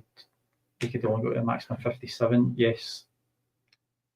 That's because before today, I think Kevin was saying, I think if 61 would win it. Yeah. But that was if everybody else won every game. So that's full time. Glencairn have won 2-0. Michael Mullen scores against St Caleb's one more time. Full time at Wishaw, it's 5-3 Perthshire. Sounds like quite an interesting game there. I'm just looking. So I feel like there's the updates. They're not been the best on Twitter today, to be honest with you. If you look at the Glencairn, so that 28 played and 52 with 6 points available, taken to 58. Aye, that's up. That should be that should. Aye. So we're nearly all done for Arthurlie. But it's so interesting now that you look at Kilwinning losing. If it finishes, they are a point behind Renfrew, and Renfrew have now played the same amount of games. Yeah. So we're looking at Renfrew. Am I right in saying? Right, let me look at how much. So St Roch, if it's as stands, St Roch's would have 48 with 2 games remaining. You'd have had all this done if you went hungover this morning. I know. St Roch's would have 48 with 2 games remaining. So they can't catch Renfrew. No. Glencairn can catch Renfrew. They're on 52 points with 2 games remaining. Which they need to win. Yep. So if Renfrew beat Petershill, are promoted. I think that not if Rutherglen win their last 2. No, but it's top 3. So I think Kilwinning could. But if Renfrew win, Kilwinning are a point behind them. Same games played. So if Renfrew win, they're promoted. Because they'd be on 58, Kilwinning can only go on to 57. Yeah. I think that. How tight is that? I know. How many times have Renfrew done this over the years? It's unbelievable. I genuinely. That's why I'm grey. We talk about. What job Jimmy's done there? That's just what I was. We talk about 4-1 Knightswood. 4-1. We talk about Moth, the sensational job he's done this season. We talk about 4-0 in Muir Cup today. So we talk about Ross Cusick. we talk about how good a job he's done, and they're looking close to getting promoted. I actually think Renfrew. I think if Renfrew get promoted, is that 4-0 to you got it right, bang on, 4-0. Well done, Steely. Well done. Your predictions are a wee touch better than Dez's. But No. maybe if I had a draw in that game, so I can't say it. If Renfrew go up, I'd say that's probably the biggest achievement of the season. And I know obviously the finances that worked in there. I don't know the pounds and pence this year, obviously, but I know how tight the club run it and how hard the guys work behind the scenes. For Renfrew, if Renfrew get promoted this year, that is unbelievable. Paul, you were talking about at Benb, and you were saying we were talking about going and finding those young players to give them a platform. That's exactly what Jimmy's done. Aye, you know, 100%. He's went and recruited well this year, and even boys, just the ones that I know, like Sean Fife and Aaron Chowdhury, that were both playing under 20s. We had Sean at East Kilbride and Aaron was at Broomhill. I had Aaron. I was with Robbie right up and goal at 20s. Aaron is a fantastic player. So they're exactly the type of players that, you know, Jimmy's done his homework in terms of younger ones, too old to play 20s, puts them in the shop window. They're hungry, they want to get better, and they're desperate to succeed. And that's exactly what he's done there, and it's testament to the job because and he's let go Skinner. It literally has not come back on them at all. No, not at all. I think that's. I've guys touched on it many times. Technically, Renfrew is my local team. It is my team. It's your team. How many teams you got? I know. One. No. Renfrew's. I will say, I've got a soft spot for Koburni because of the relationship I've got with the committee down there. But I'm born and bred in Renfrew, grew up in Renfrew, was involved with Renfrew for a number of years. Martin, obviously, managing Renfrew. Jimmy's my mate. Guys that I know are still on the committee down there. If Jimmy goes and gets us up this year, that's by far the biggest achievement we've had for a long time. I would say that's probably, to me, that probably is second biggest achievement after the Scottish Cup win in the last 25 years. Well, we won the league when we beat the Rock when we went up. That was in 2012. All right, well, so after that, then you're looking at every bit is equivalent. But looking at this league just now, we're going to go on a break. Shorts has finished 3-2 to Shorts. Massive and so is St Roch. St Roch. Well, we're looking at it. St Roch's only have the 2 games left. Mabel and then Kilwinning the final day of the season. Shorts technically could. St Roch's technically could still go up. They are now, like I said, sitting on 48 points. If they win the game at hand against Renfrew, they can't catch Renfrew, but they'll be on 51, and then they could be looking at. Is too much? I'd say probably too much to go. 54 points. You need Cole. If they beat Kilwinning, they can still finish ahead of Kilwinning. Kilwinning are making the hardest fist of it, aren't they? And that's the thing. They've only got 1 game left, and it's against the Rock. Yeah. So if they can win that, Rutherglen or Drosson's going to be some game. Oh, it's so interesting. I mean, oh no, it's not a Drosson. It's Urban Meadow. Wow, that's going to be. It's going to be some game. I think that the final couple of fixtures in this first division will be massive. Really, really interesting into the season. It's like you said. So, Glen K in their last 2 games, the Meda and Blantyre. I think that probably the Blantyre game probably confirms. Probably gets Glen K in the promotion, because I think that Kilwinning doing their best to put it so on. Rutherglen are going to be on 52 tonight. Yep. And Kilwinning are going to be on 54. Yep. And Rutherglen have 1 game in hand, and it's against Urban Meadow. I know. Wow, that's a that impact on Meadow. I still think Maple and Blantyre and Ashwood are going. I think Meadow's. I bet we're talking about even at the top end. I know. I'm just trying to look at both ends here. I'm trying to sort of see the impact. It's hard. For me. It's really hard to see who's. I genuinely think that Renfrew could be the favourites to get promoted. I know they've got the most points, but I think they could be the. Again, Petershill. I wouldn't be surprised if Petershill beat them as well. Just Petershill, that type of team that they've got enough about themselves that they can go and beat teams. But look, we're going to go to a quick break. We'll be back in a minute and a half time, so don't go anywhere. We'll be getting some manager interviews done, and we'll be hearing from hopefully you know what, I'll try to see if we can get John Gibson on, try to see if we can get John Mchu on, see if we can get Ken on. I think there's a lot of interesting points in that bottom end of the Premier League and top end of the First Division. So we'll be right back after the break.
But we're getting to the real nitty gritty of the season. And remember, if you want to give us a call, you can get us on 07396 717 412. That's 07396 717 412. Or you can get us on SAT Football Live on X and Instagram. Or you can get us in the comments section on YouTube Live. We just have a comment. Oh, quite interesting. We got a comment in from Paul Smith.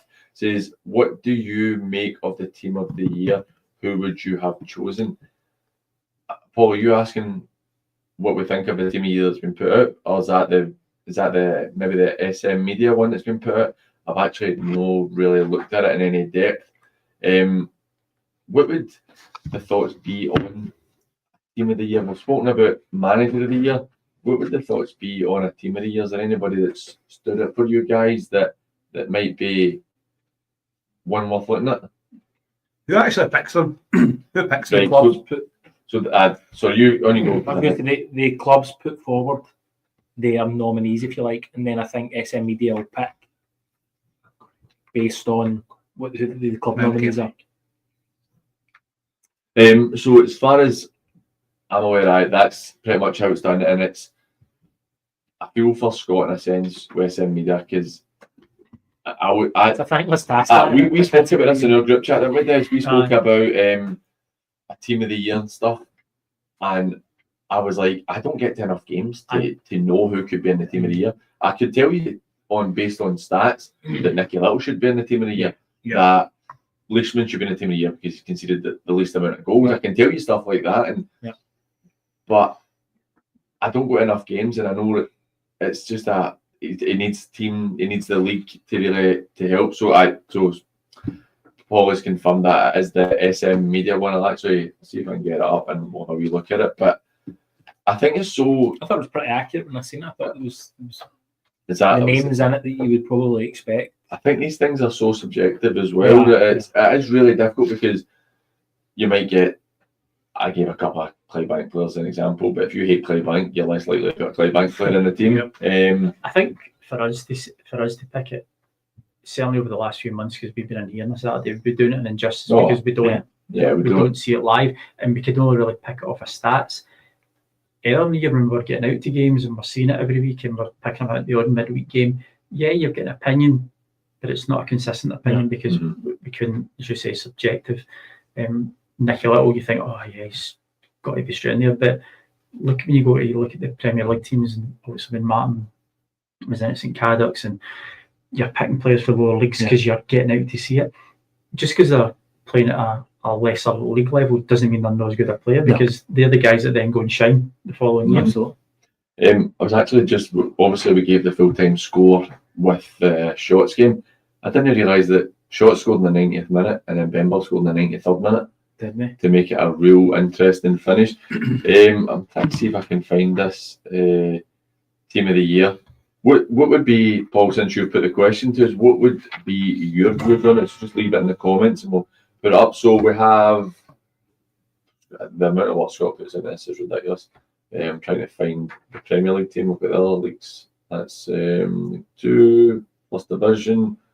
Premier League. So we've got Corey Armour, Mark Morrison, BJ Cole, Simey, Cian Gilday, Nicky Lowe, Dean Cairns, Leighton Dunlop, David Hopkirk, Will Sewell, and Nicky Little. I couldn't tell you. Defensively, I don't know enough. I could also look at players like, I've seen Hoppy play, and I actually think that Hoppy is one of the best players at this level in his game. I think he's excellent. He's such a good player, and he's one of those ones where he just really likes being at Drumchapel. That's the impression I get from him. Yeah, I remember refereeing him when he was there at Annan. I couldn't believe he was playing at that level. He was so far ahead of technically the players that was around him. I think Hoppy's like fantastic. He's just been really I think he could play. He could jump 3 leagues probably if he wanted. Easily. He's such a quality player. We've got a full-time result coming in from our Division 4 featured fixture. It was 0-0 with Rossville and Kell. Still even this minute. To be fair, guys, Was it far away? he's beaten me again today. I think you deliberately pick results that are not going to happen. Honestly, To keep up this. It's I'm just looking at it. I'm obviously get through at the end of the show. It finished 1-1 with Ardier and Thieves. So well done, gentlemen. Well done to you. I'm so happy for you. So we're looking. What would be some of the results we're looking at, Des? What would you say stands out as one of the results of the day? Looking at it, I think Rob. I know it's easy. Rob Roy winning 4-0. I think Auchinleck being B 8-2. Yeah, I think Beebs were involved in an 8-2 last year, if my memory serves right. Did they not beat the Bens 8-2 last That's year? right. They beat the Bens 7-3 or something. A couple of weeks ago. A few weeks ago. Was that game at Talbot at Beeb? It was at Beeb. Was it? I think the biggest one, Cairn beating Troon 3-0. I went 3-1. 3-1. But I is. Sorry, 4-1. 4-1. 4-1. I didn't see that one, if I'm being honest. The Rock beating Cowinnen 3-2. Mirup loving continues, because I think that's the result of the day. 1-0. They're under a wee bit of pressure. I suppose if you're looking at it that way, I expected Mirup to win it, but the pressure on the young boys and on Ross to get the result. Yeah, because they've been there all season. Yeah. Everybody's kind of said all season they're going to get promoted. So I think for them, sometimes the hardest part's getting over the line, isn't it? So yeah. Does that result for Shots, is that mathematically, is that them? No yet. I think they need one more. I'm just trying to sort out some managers for us to speak to. So Peasy's put a comment on Clydebank. Looks like they will be playing Musselburgh in the playoff. Musselburgh are winning 4-0 and Hillabead are drawing 0-0. So it's getting very interesting at that. You'd think Clydebank would have enough to beat Musselburgh still, surely. You would think based on how the season. I know it's almost like cup football, but you'd think based on how the season's been. I hope so, because it's been for the West. Well, that puts, I'm just looking at the Muirkirk League here. So that puts Muirkirk on a 60, the same points as Lanark. Still be a game in hand, but as we've said, a game in hand doesn't mean points in the bag. No. So puts Muirkirk into a really good position. And Arthur's draw sees them the first team promoted officially today. That's them mathematically promoted into the Premier League. Arthur, right. Really? Yeah. Oh, that's quite interesting. Can you send me his number over? I just have. Oh, lovely. Lovely. I've not got it yet, but okay. I sent it to you. Yeah. Oh, this one? Oh, look at that. I'll have you. Head of the gate. Do you know, Oh no, I probably do. That's like God.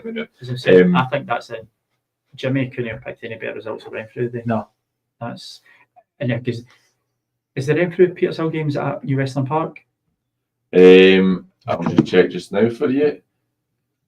Is it New Westland Park? Because remember the three you spoke about it last week and how would we expect Renfrew to I'll tell you what, 1,000 people? it's, you put it down. It's a cup final now, isn't it? It's a one-off game. As It's a one-off game. I'm not betting against Jimmy's team to get a. If Jimmy's got one game to go up. He's at New Westland Park. The whole town will be down there. Yeah. What is that? if they're on his side. 17th, yeah. And I need to be here. You're running the show that day. And I need You're to running the show that day. I've got my daughter's I'll communion. go and watch it and give you live updates. There you be go. still like perfect. I think I might even just. No, I was going to say I'll put Jimmy on loudspeaker, but I think the station will be shut down if we put Jimmy on loudspeaker that day. I'll get Martin to go to it as well and steal it. I'm wearing my Renfrew top that day. It's a one-off cup final. I'm not betting against Renfrew getting a result that day. No, I think you're right. I think it comes down to it though. You'll see it Hard as well. The last day of the season, PZ won't have much to play for. Or No. anything to play for, even though they're safe, they're not going to go up. It's probably it's going to be A lot of emotion there. Yeah. Big crowd. I just wonder who will be the other The other one to ones go. in amongst it. I think we're looking I at fancy that Blantyre on the Glen. last day. I fancy Glen K. And with Glen K winning today, I fancy them. But see, when you look at Renfrew have only won Renfrew have won 16 games.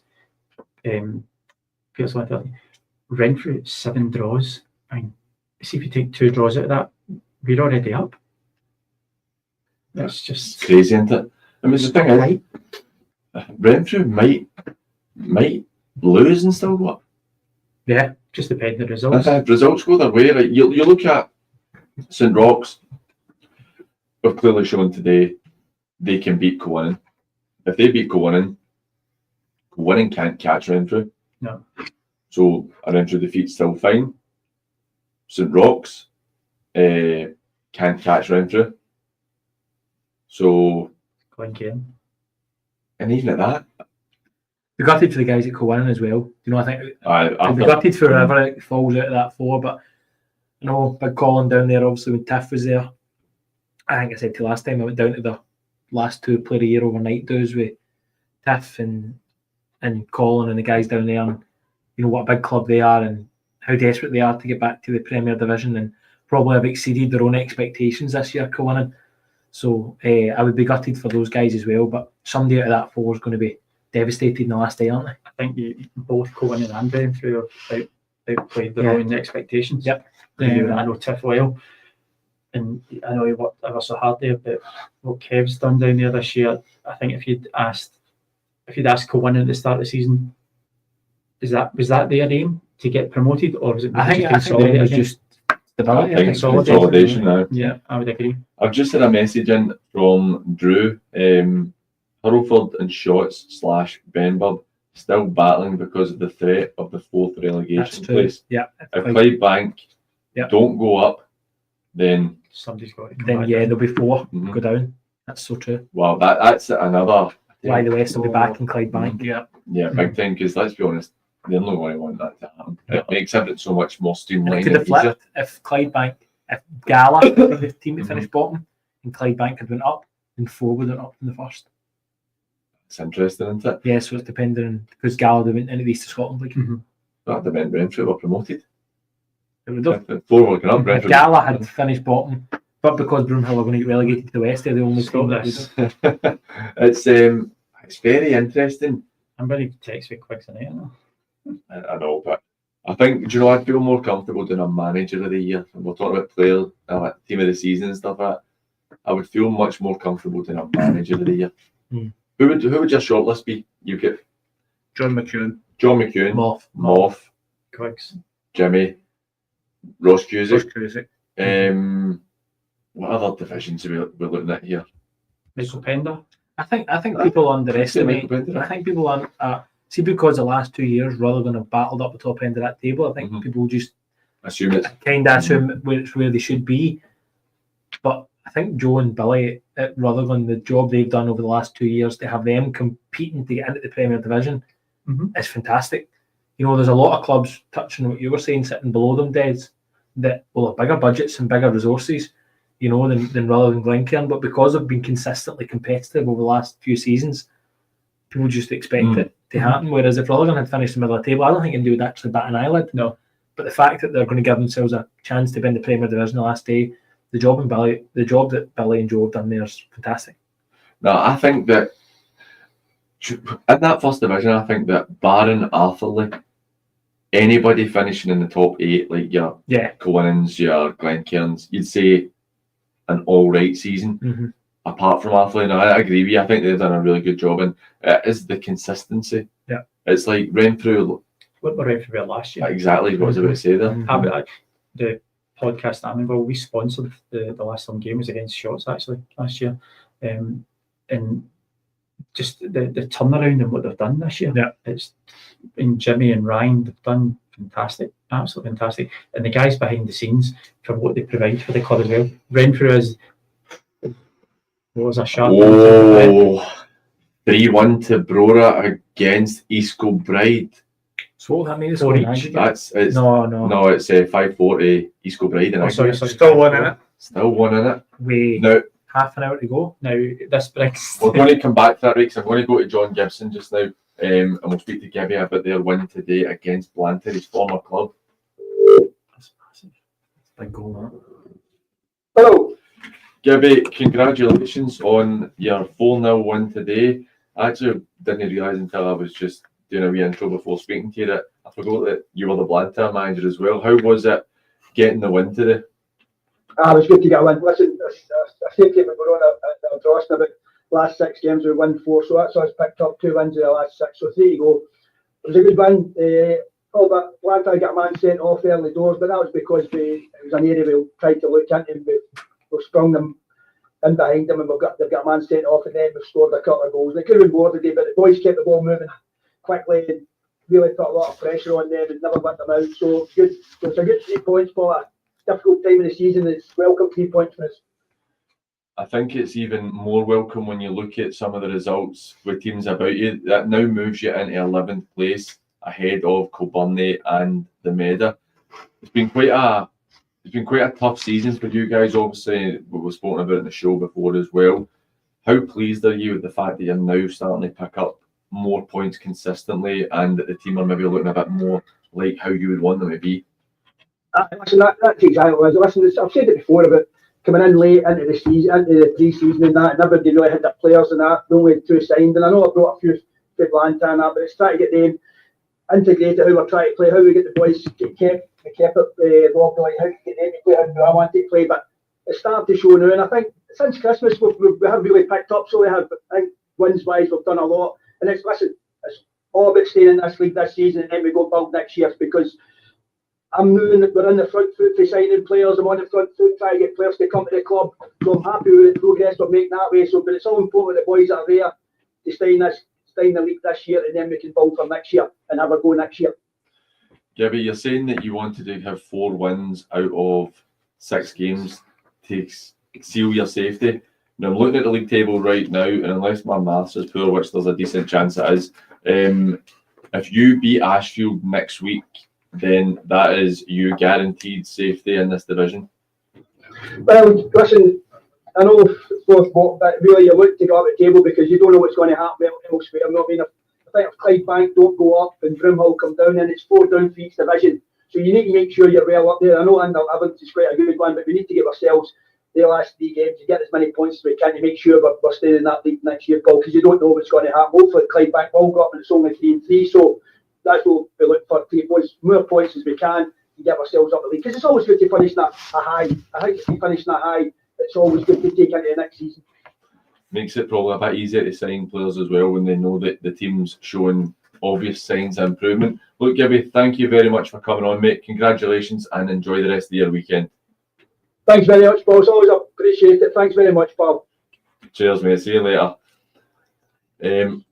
That is another thing that we need to take into account, is that might not be safety for them. Yeah. And let's just hope Clydebank can get promoted, because we don't need to be. It's a 2-legger now, because which I think makes Lockyer it. don't have a license, which is better. than a one-off game. I think that, Kilbride have scored again, by the way, so that's good. So that's 3-2, that's good. I think that with 25 minutes to go probably Should see it out. would seal it.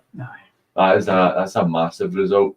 But it's quite interesting. I keep forgetting that we could be potentially looking at 4 teams getting relegated, and that does change the dynamic.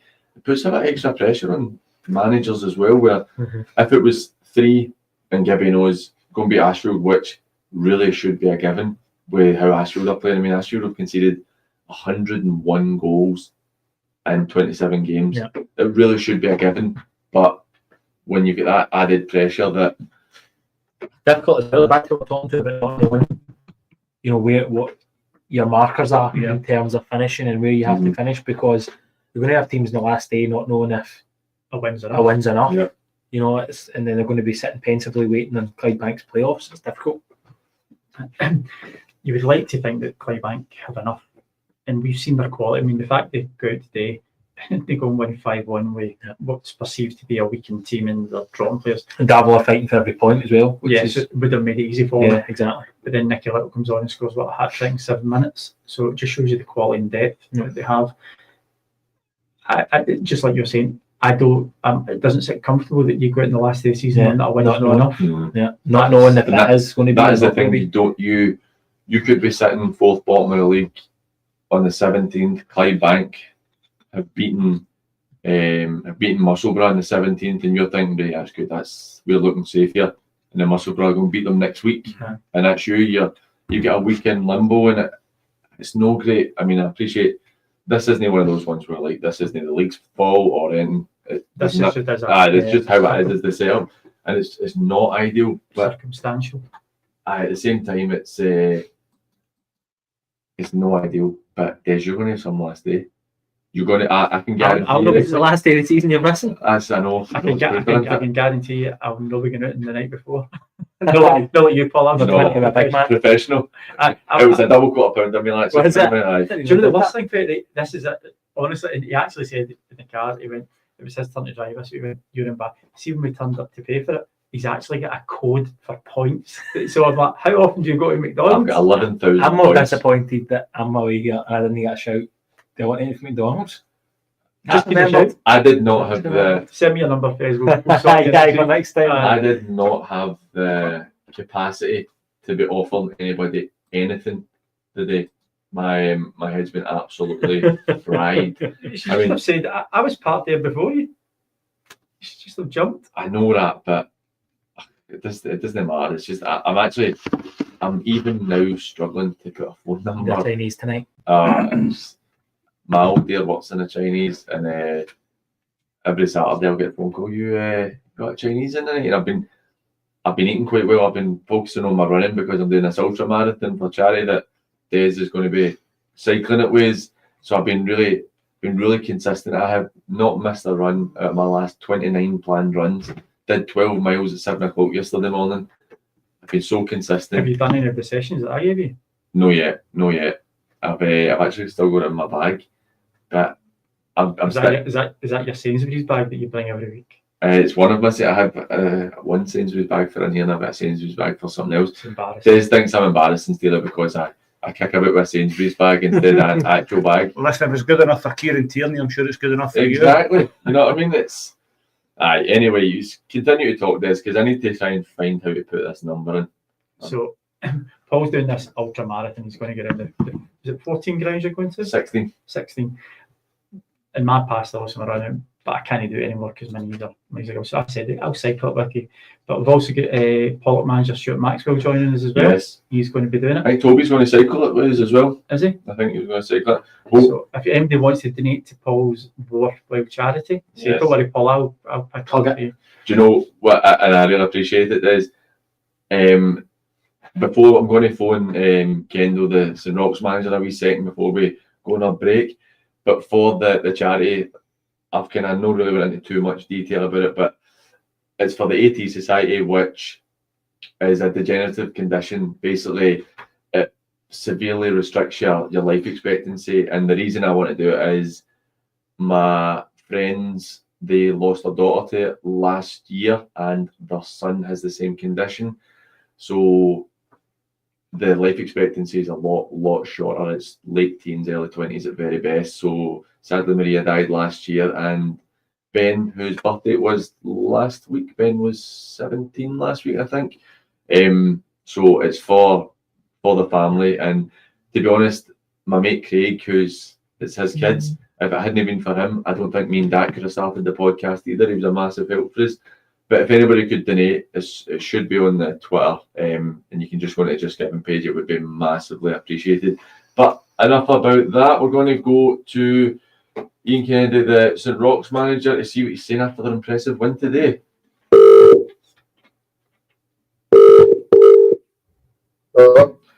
Kendo, 3-2 victory today. You've kept the promotion hopes alive. You must be absolutely delighted with that result.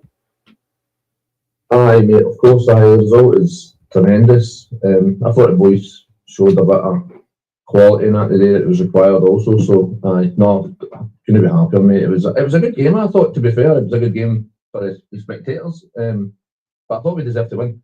I thought anybody there would have said the same thing, I hope. You obviously had the disappointment during the week against Ardier, where you gave a really good account of yourself, and Ardier managed to fight back in the second half and take the points away for you. How are you feeling getting into the remaining fixtures, knowing that if results can go your way and you can get the wins, then there is every chance that you could get promoted? Well, to be fair, PJ, man, so when we started the season, then that was a goal, mate. So we don't pretend to be anything else. I'm not going to say that we wanted to finish middle of the table and not doing better than last year, because it's no. Our goal was to win as many games as possible and get up if we could. So from that position that we're in now, then the 2 games left, there's still a possibility. Then I'm happy with the boys, and I'm happy with how it's went.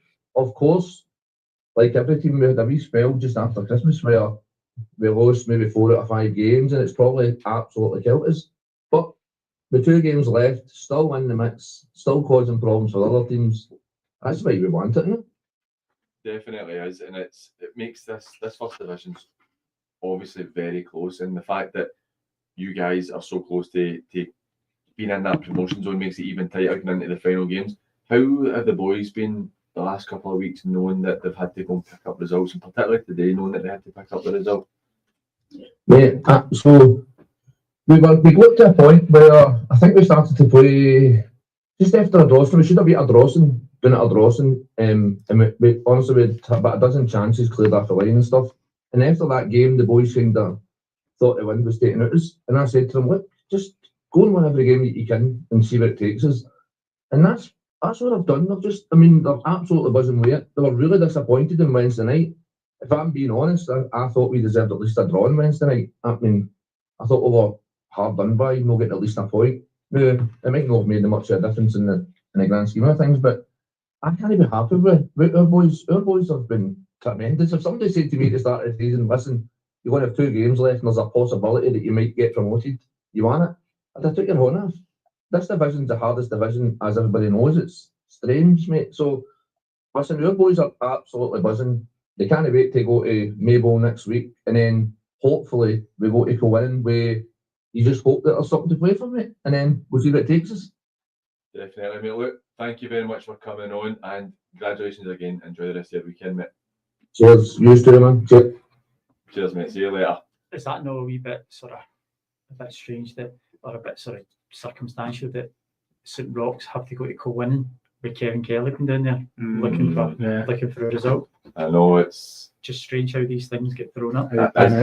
It's quite an interesting end to the season. I suppose it's sort of dependent on having to beat Maybole.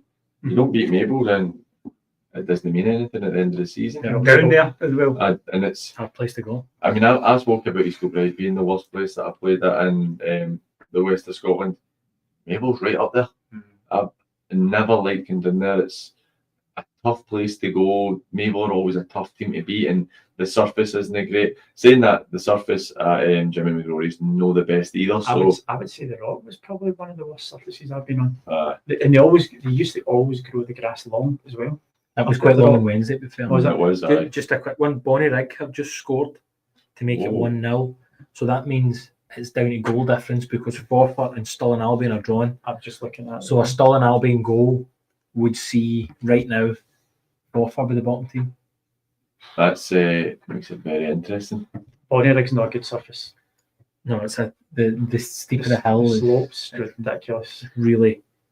I watched in fact they're playing Stranraer today. I watched the reverse fixture earlier on in the year. My son was training through at the local high school with Scottish gymnastics and I had the whole day to go around, and watching it as a spectator was actually worse looking at it was on the pitch. You don't tend to notice it as a spectator looking at the slope. I don't think we ever won there, East Kilbride. I think Really? in the times that we went there, I can't remember a win. I think they were either 4 games. Or would have been two each season. I know it's called Bonnerig, but it's actually in Last Wade, isn't it? Yes. Yeah. Always difficult games. I've never actually been out there before. New Dundas Park. New Dundas Yeah. Park. In fact, I refereed against Largs in the year that Largs got its Junior Cup in 2010. I done the Bonnerig v Largs game through there, and then done Largs again in the. We played them in the COVID year. We used to go ride, and it was the kind of 2 teams that were going for it at the time, and there was no fans allowed in the ground, but they had that many fans in just wearing stewards, high vises. So when they scored to beat us, they were giving us absolute dogs abuse. We've never had dogs abuse with stewards before, but we did it at Bonnerig. I'm going to go to John McEwen, shots manager, after their win against Benb. Hello. John, congratulations on your 3-2 win today, an absolute massive one for you in terms of staying in the Premier League. We spoke after I played your interview that you did for us. We spoke about it after, and I said you sounded very calm. How were the feelings? How were the feelings during the game today? It didn't work calm, mate. To be honest with you, it's even at 3-1. I was worried because we could have it again with the late goals, and we did 3-2 right into the last minute. But no, the boys were excellent the second half today, and I felt they deserved their win. To be honest with you. So but I still think there's work to be done, not getting carried away. Assuming Clydebank get promoted, just to make it easy, because we could end up getting down rabbit holes, you've got 2 games left. If you can get a result during the week against the Talbot, which obviously is a big ask, we know that, but if you can get a result during the week against the Talbot, that will pretty much seal your place in the Premier League for another season. How would that feel?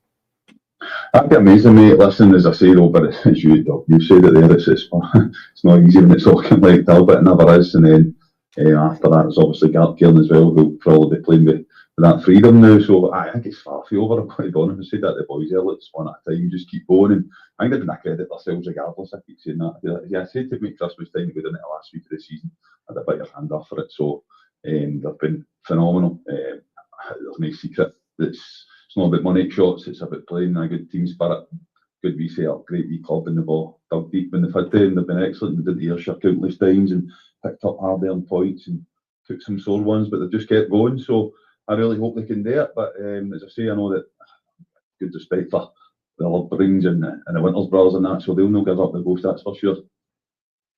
John, how you doing? It's Martin Fellows here. Oh, how's it going? You alright, mate? I'm all good. Congratulations on the win. I was saying to PG and the guys here that I thought it would be a kind of horrible game with 2 teams not wanting to be on the receiving end of the loss, and I didn't think it would probably make for a spectacle, but I'm delighted to see you get the 3 points, and I'm sure you'll enjoy your Saturday night now. Right, thanks a lot, mate. I hope you're enjoying yours now while you've got that wee bit of freedom, mate. I am at the moment. Good stuff, mate. Good. Look, John, we'll let you go, and I think Fez is going to be leaving soon as well. He's going to go and watch the Drumchapel Trinent game, because that's all he does is go to different games these days. But look, John, congratulations again, mate, and enjoy the rest of your weekend. Thanks a lot, lads. Right, have a nice weekend. Cheers for that. Cheers, mate. We are going to go to a quick break, and then we will have about 20 minutes left of the show. So if there's anything you want to say or ask the guys or myself, get in touch with us on WhatsApp at 07396 717 412. That's 07396 717 412. Or you can get us on Sat Football Live on X and Instagram. And you get us in the comment section on YouTube Live. So we will be right back after the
So we're talking about games of the day. Martin, what's your big game? You're saying the Mirup game you think's the biggest result? Definitely the Mirup result. I actually called it 4-0 in my predictions. You did. Yep. If you get 6 numbers for the night as well. I wish. No, definitely the Mirup result. Delighted for Ross and the group of players down there.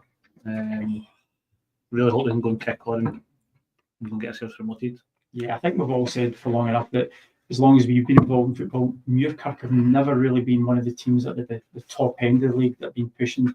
Certainly when I was refereeing and when Paul was playing, they were always, it was seen as an easy touch. So, and I watched the show midweek with Paul, having his interview with Ross, and Ross made a really good point.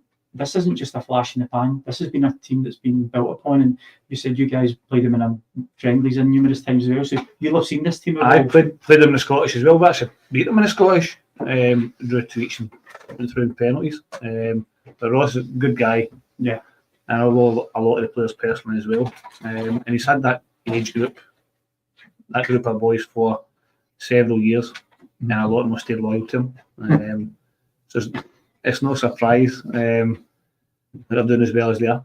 Yeah, and it shows a lot of loyalty that the boys have shown to Ross as well, because they were at the Benb for a long time, a Glasgow-based team. I'm sure pretty most of the boys are coming to, and they're making that big jump to travel down to Mirup, which is not a considerable amount of distance. I was Gifton Roth originally went to the 2004 age group, and then they went to the Benb. They jumped early every time. They went into 20s earlier than they should have done, and then that whole group went to 20s a year early again into senior football. So all the credit has to go to Ross and everyone who's contributed.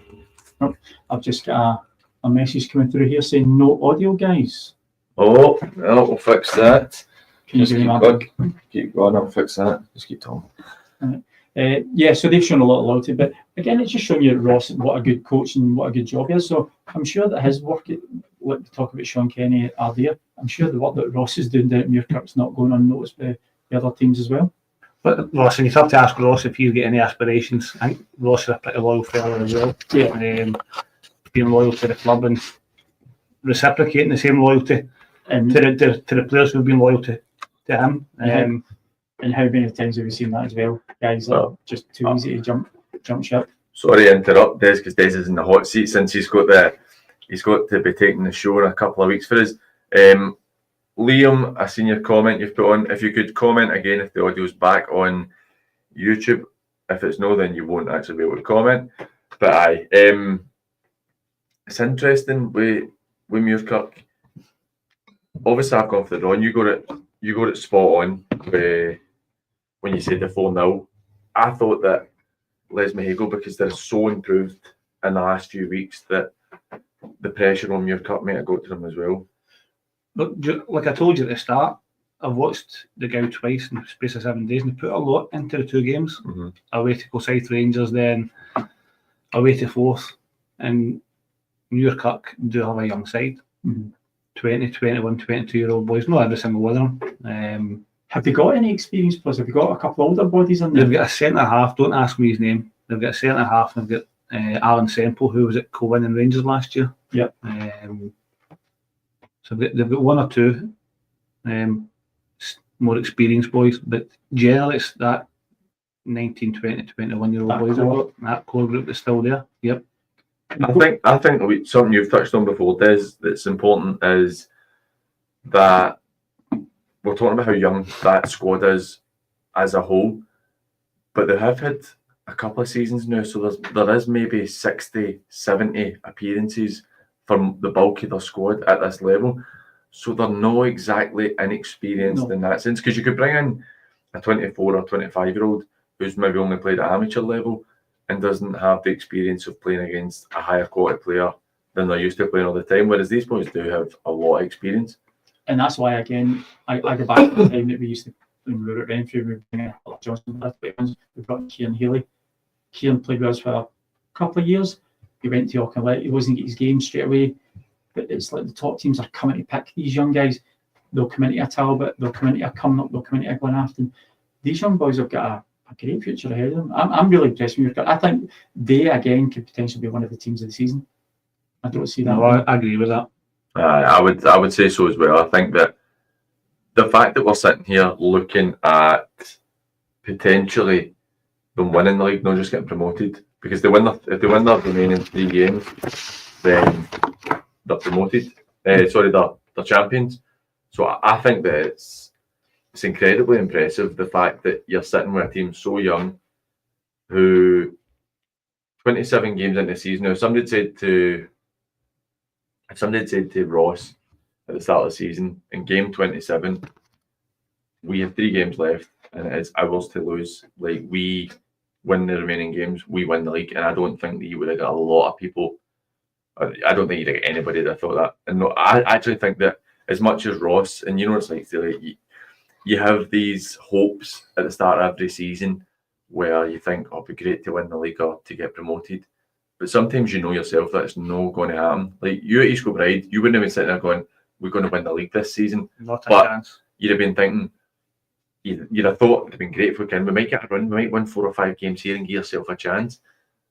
But being able to see it through for such a long period of time is so impressive for this team. It's massive. For what it's worth, I don't actually think they'll win the league. I think they'll just get picked by Neilston and my hometown club, so finishing 3rd. It's funny that, so you think that Lanark will be the one to miss out? Aye.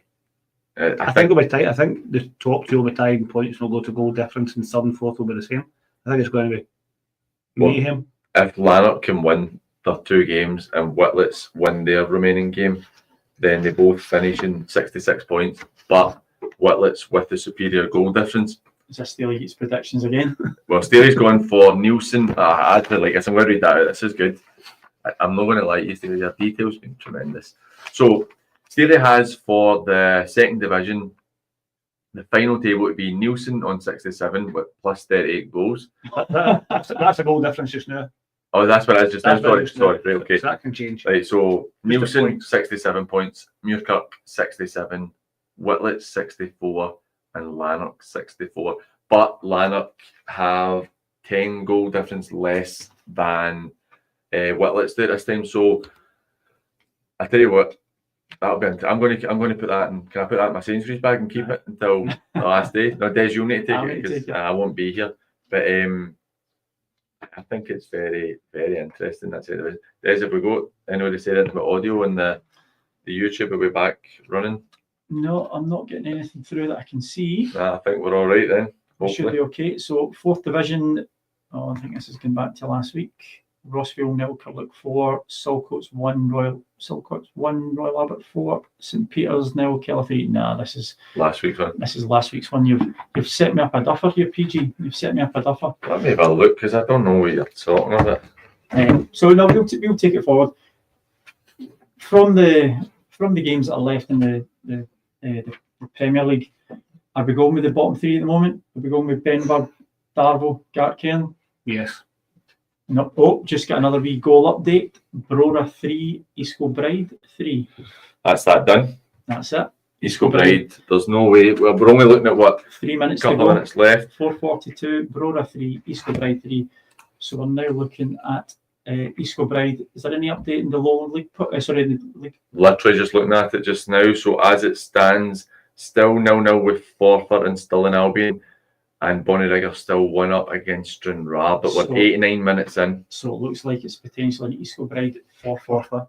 That'll be a tough game up at Forfar. I've been up at Station Park numerous times. I think Forfar will stay up on goal difference, I believe. I'm just going to have a wee look just now at it. I thought it was if they were looking for 1 goal, wasn't it? I'll have a wee gander at it. But it's going to be interesting regardless. See, whoever it is, whether it is Bonnyrigg Rose or whether it is Forfar, I strongly fancy Skilbride. I think this was the most difficult game. I think getting that monkey off their back, getting through this game and taking it there, because obviously they lost last year to Stranraer in the playoff. They've been there, they've done it. I think having Mick there for a year extra, Cy there for a year extra, the quality squad, you'll know Skilbride better than anybody, Steely. Do you think they'll get enough to get themselves into the league? We trained beside them last year. It's just the standards they set. You're almost in awe. You're standing watching just how they deliver stuff. And we caught a lot of games earlier on in the season. They're very, very good. Yeah. I'm stopping short of saying too good for that level. It almost feels like that when you watch them. They're just a class apart.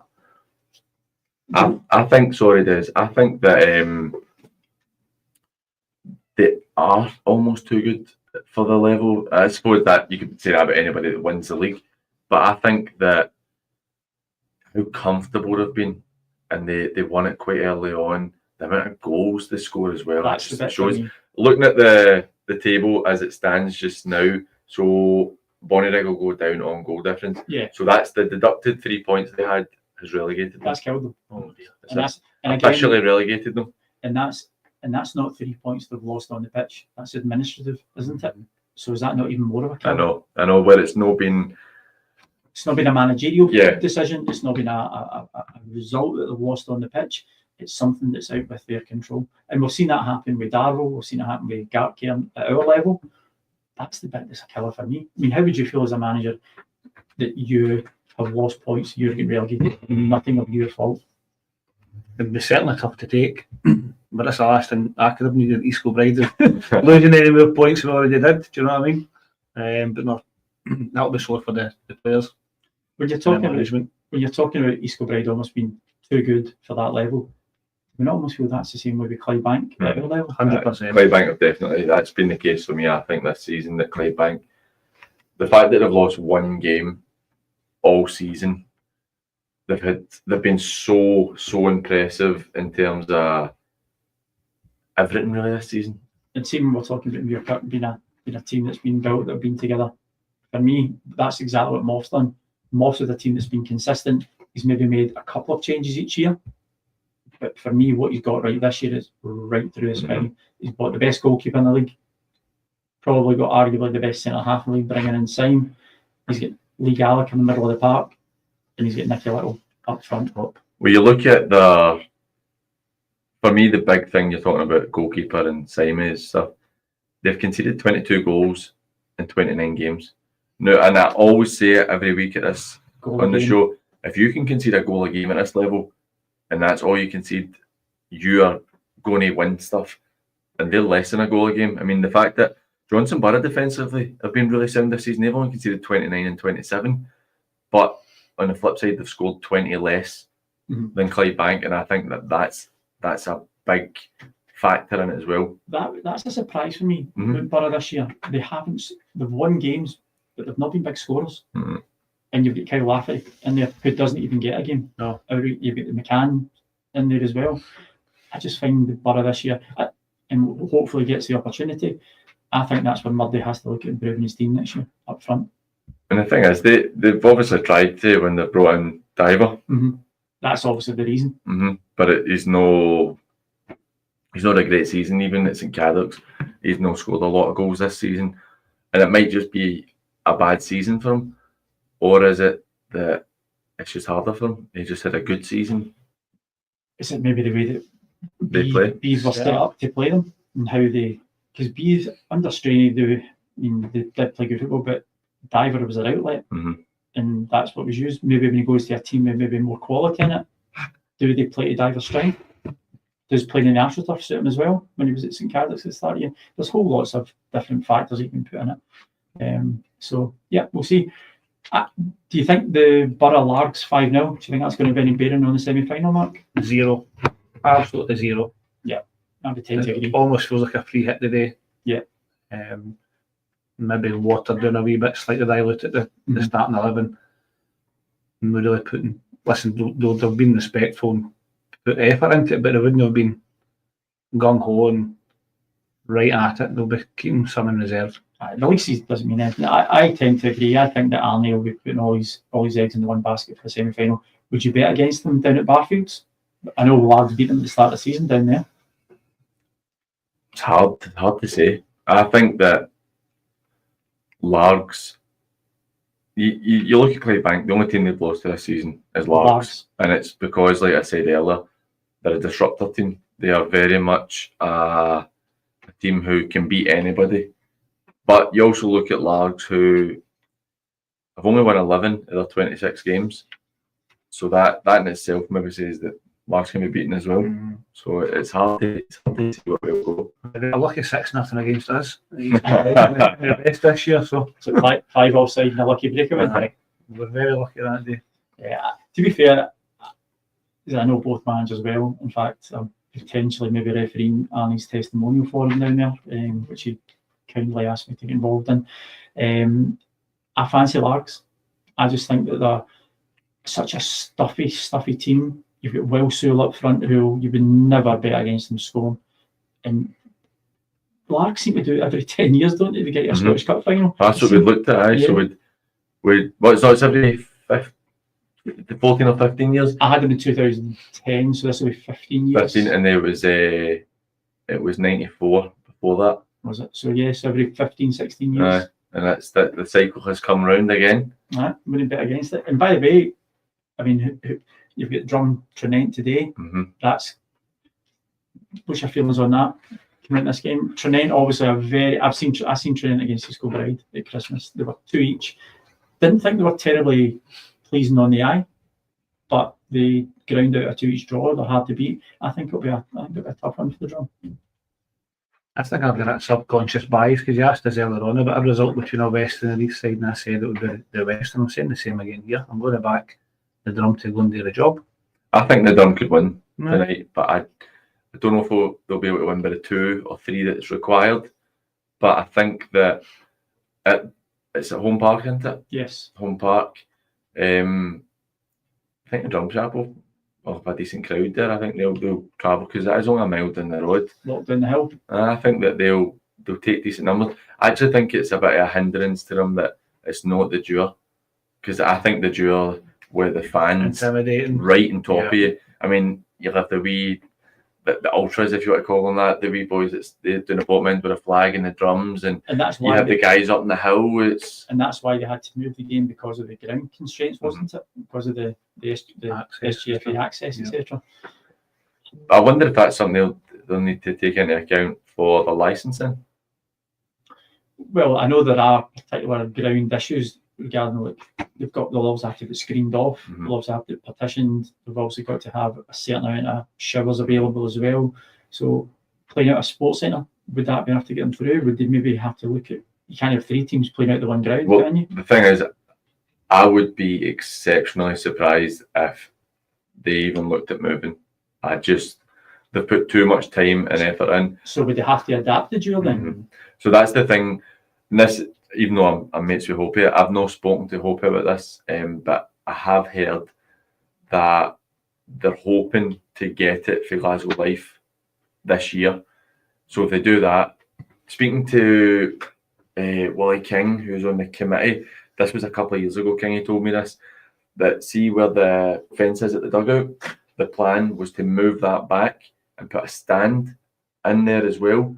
So that would allow the space. But the issue you have is how much money that would cost, because that hill is so steep right behind that. So you'd obviously have a lot of groundwork needing done there as well. But the Drum are certainly ambitious, and I don't think they hide how much they really want to go up the levels. So you need to imagine they've not overlooked that. They'll not overlook that. They'll be well aware of what they need to get it. I'm just reading here. Sorry, it wasn't an administrative error for Bonnery. It was the pitch. It was because of it was either the size of the pitch or the slope on the pitch. I think that makes that worse. Yeah, that's worse. That's nobody's mistake. So it's just, what would you say, geography? Because the slope's always been there. Right. So you've let the team into the league, and then however many years have expired, you then decide, well, we don't actually like that slope. We're going to take some points off you. Do you remember the slope at Easter Road? Yep. Yes. Years and years ago. Do you remember the slope at Bede as well? How bad that used to be? And it's still bad. But I use Easter Road as the example because obviously that's at the top tier. And you're right, that see, unless the league had said to Bonnyrigg, you have X amount of years to fix this, and Bonnyrigg haven't fixed it, then fair enough. But if that's not the case, and I wonder if, I've never been made aware of any regulations under the SFA that regarding a slope on a pitch. No, it's never. That's your homework for next week. You need to find out if there's regulations for pitch sizes. But no, I really feel for them because that has actually relegated them. That is. So that's it. They're relegated in goal difference. So they Forfar stay up. Forfar stay up. by default. So, and do you know? And by the way, that's a big fault because Forfar a couple of years ago were challenged getting into the championship. And call me cynical, right? You are cynical. Yes. One of the things that we're hearing for the league reconstruction is that the former league teams in the Lone League are, in quotations, hurting and are being looked after by the governing body. And I heard a rumour from a person who's been very accurate with a lot of things I've been told, that league reconstruction in the bottom leagues is potentially to get these teams back in. Of course it is. And I don't know if I'm talking about bringing them back in and not. That's borderline illegal to me. Yeah. Like, It's cheating. it's cheating. It's cheating. And then the thing is, I caveat it with it might not be true, right? But the person that's told me this has been accurate with so much stuff that's why they're looking at it. And how Bonnyrigg end up getting relegated, being not a league club in a sense, and Forfar. Self-preservation, And it has always it's always been right. And I'm trying not to say too much about it, but the Lone League was an invite-only league, I believe, when it was first concepted. So they're then crying about. And you look at where these ex-senior teams are now, and no disrespect to your Berwick Rangers and your Cowden Beasts, etc. You've got one team. Rovers, they are where they are because they were saved for so many years. I mean, how many years did East Stirling finish bottom of the league, but there was no dropout? So, young team back again. Young team back. I've only got a couple of minutes Right, left. we've only got a couple of minutes left, so let's go to the featured games. Paul, let's see how you get on. Steely, it's you and me. So East Kilbride versus Brora versus Kilbride finishes 3 each. We both went for East Kilbride, so that's a draw. Yep. Shots versus Benb. We both went for Shots, so again, that's a draw. Koburni Glen K.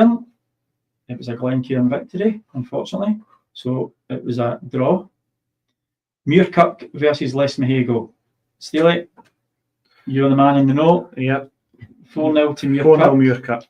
Paul, you went for a draw. Yeah, it was close. So that's 1-0 to the good guys. Ardier versus Thieves.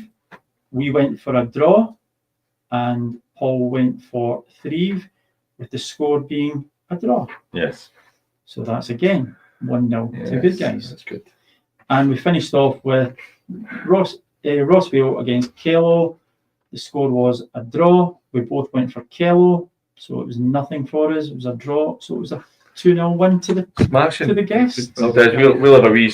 I'll come here actually. You stay. No, sorry, Steele, we're still on. I'm just getting to sort this. I gotta see. So we're now at the stage where we're just about to finish the show. So me and Des are playing a bit of musical chairs. This thing you can see. So thank you very much to everybody who tuned in today. It's been another great show. Thanks to Steely and thanks to Fez for coming in, and Des as always. Remember to check out Johnny's show tomorrow night, and we have Wednesday Paul's show, and we have Shay and Brooklyn will be on with All Talk Scottish Premiership. That's not to be missed with obviously the big game tomorrow, so make sure you tune into that. The young team are climbing up on the roof again, so I think that is the perfect time to call it a day. So everybody, thank you very much for getting involved in today's show, and we hope you've enjoyed yourself. Take care. Cheers.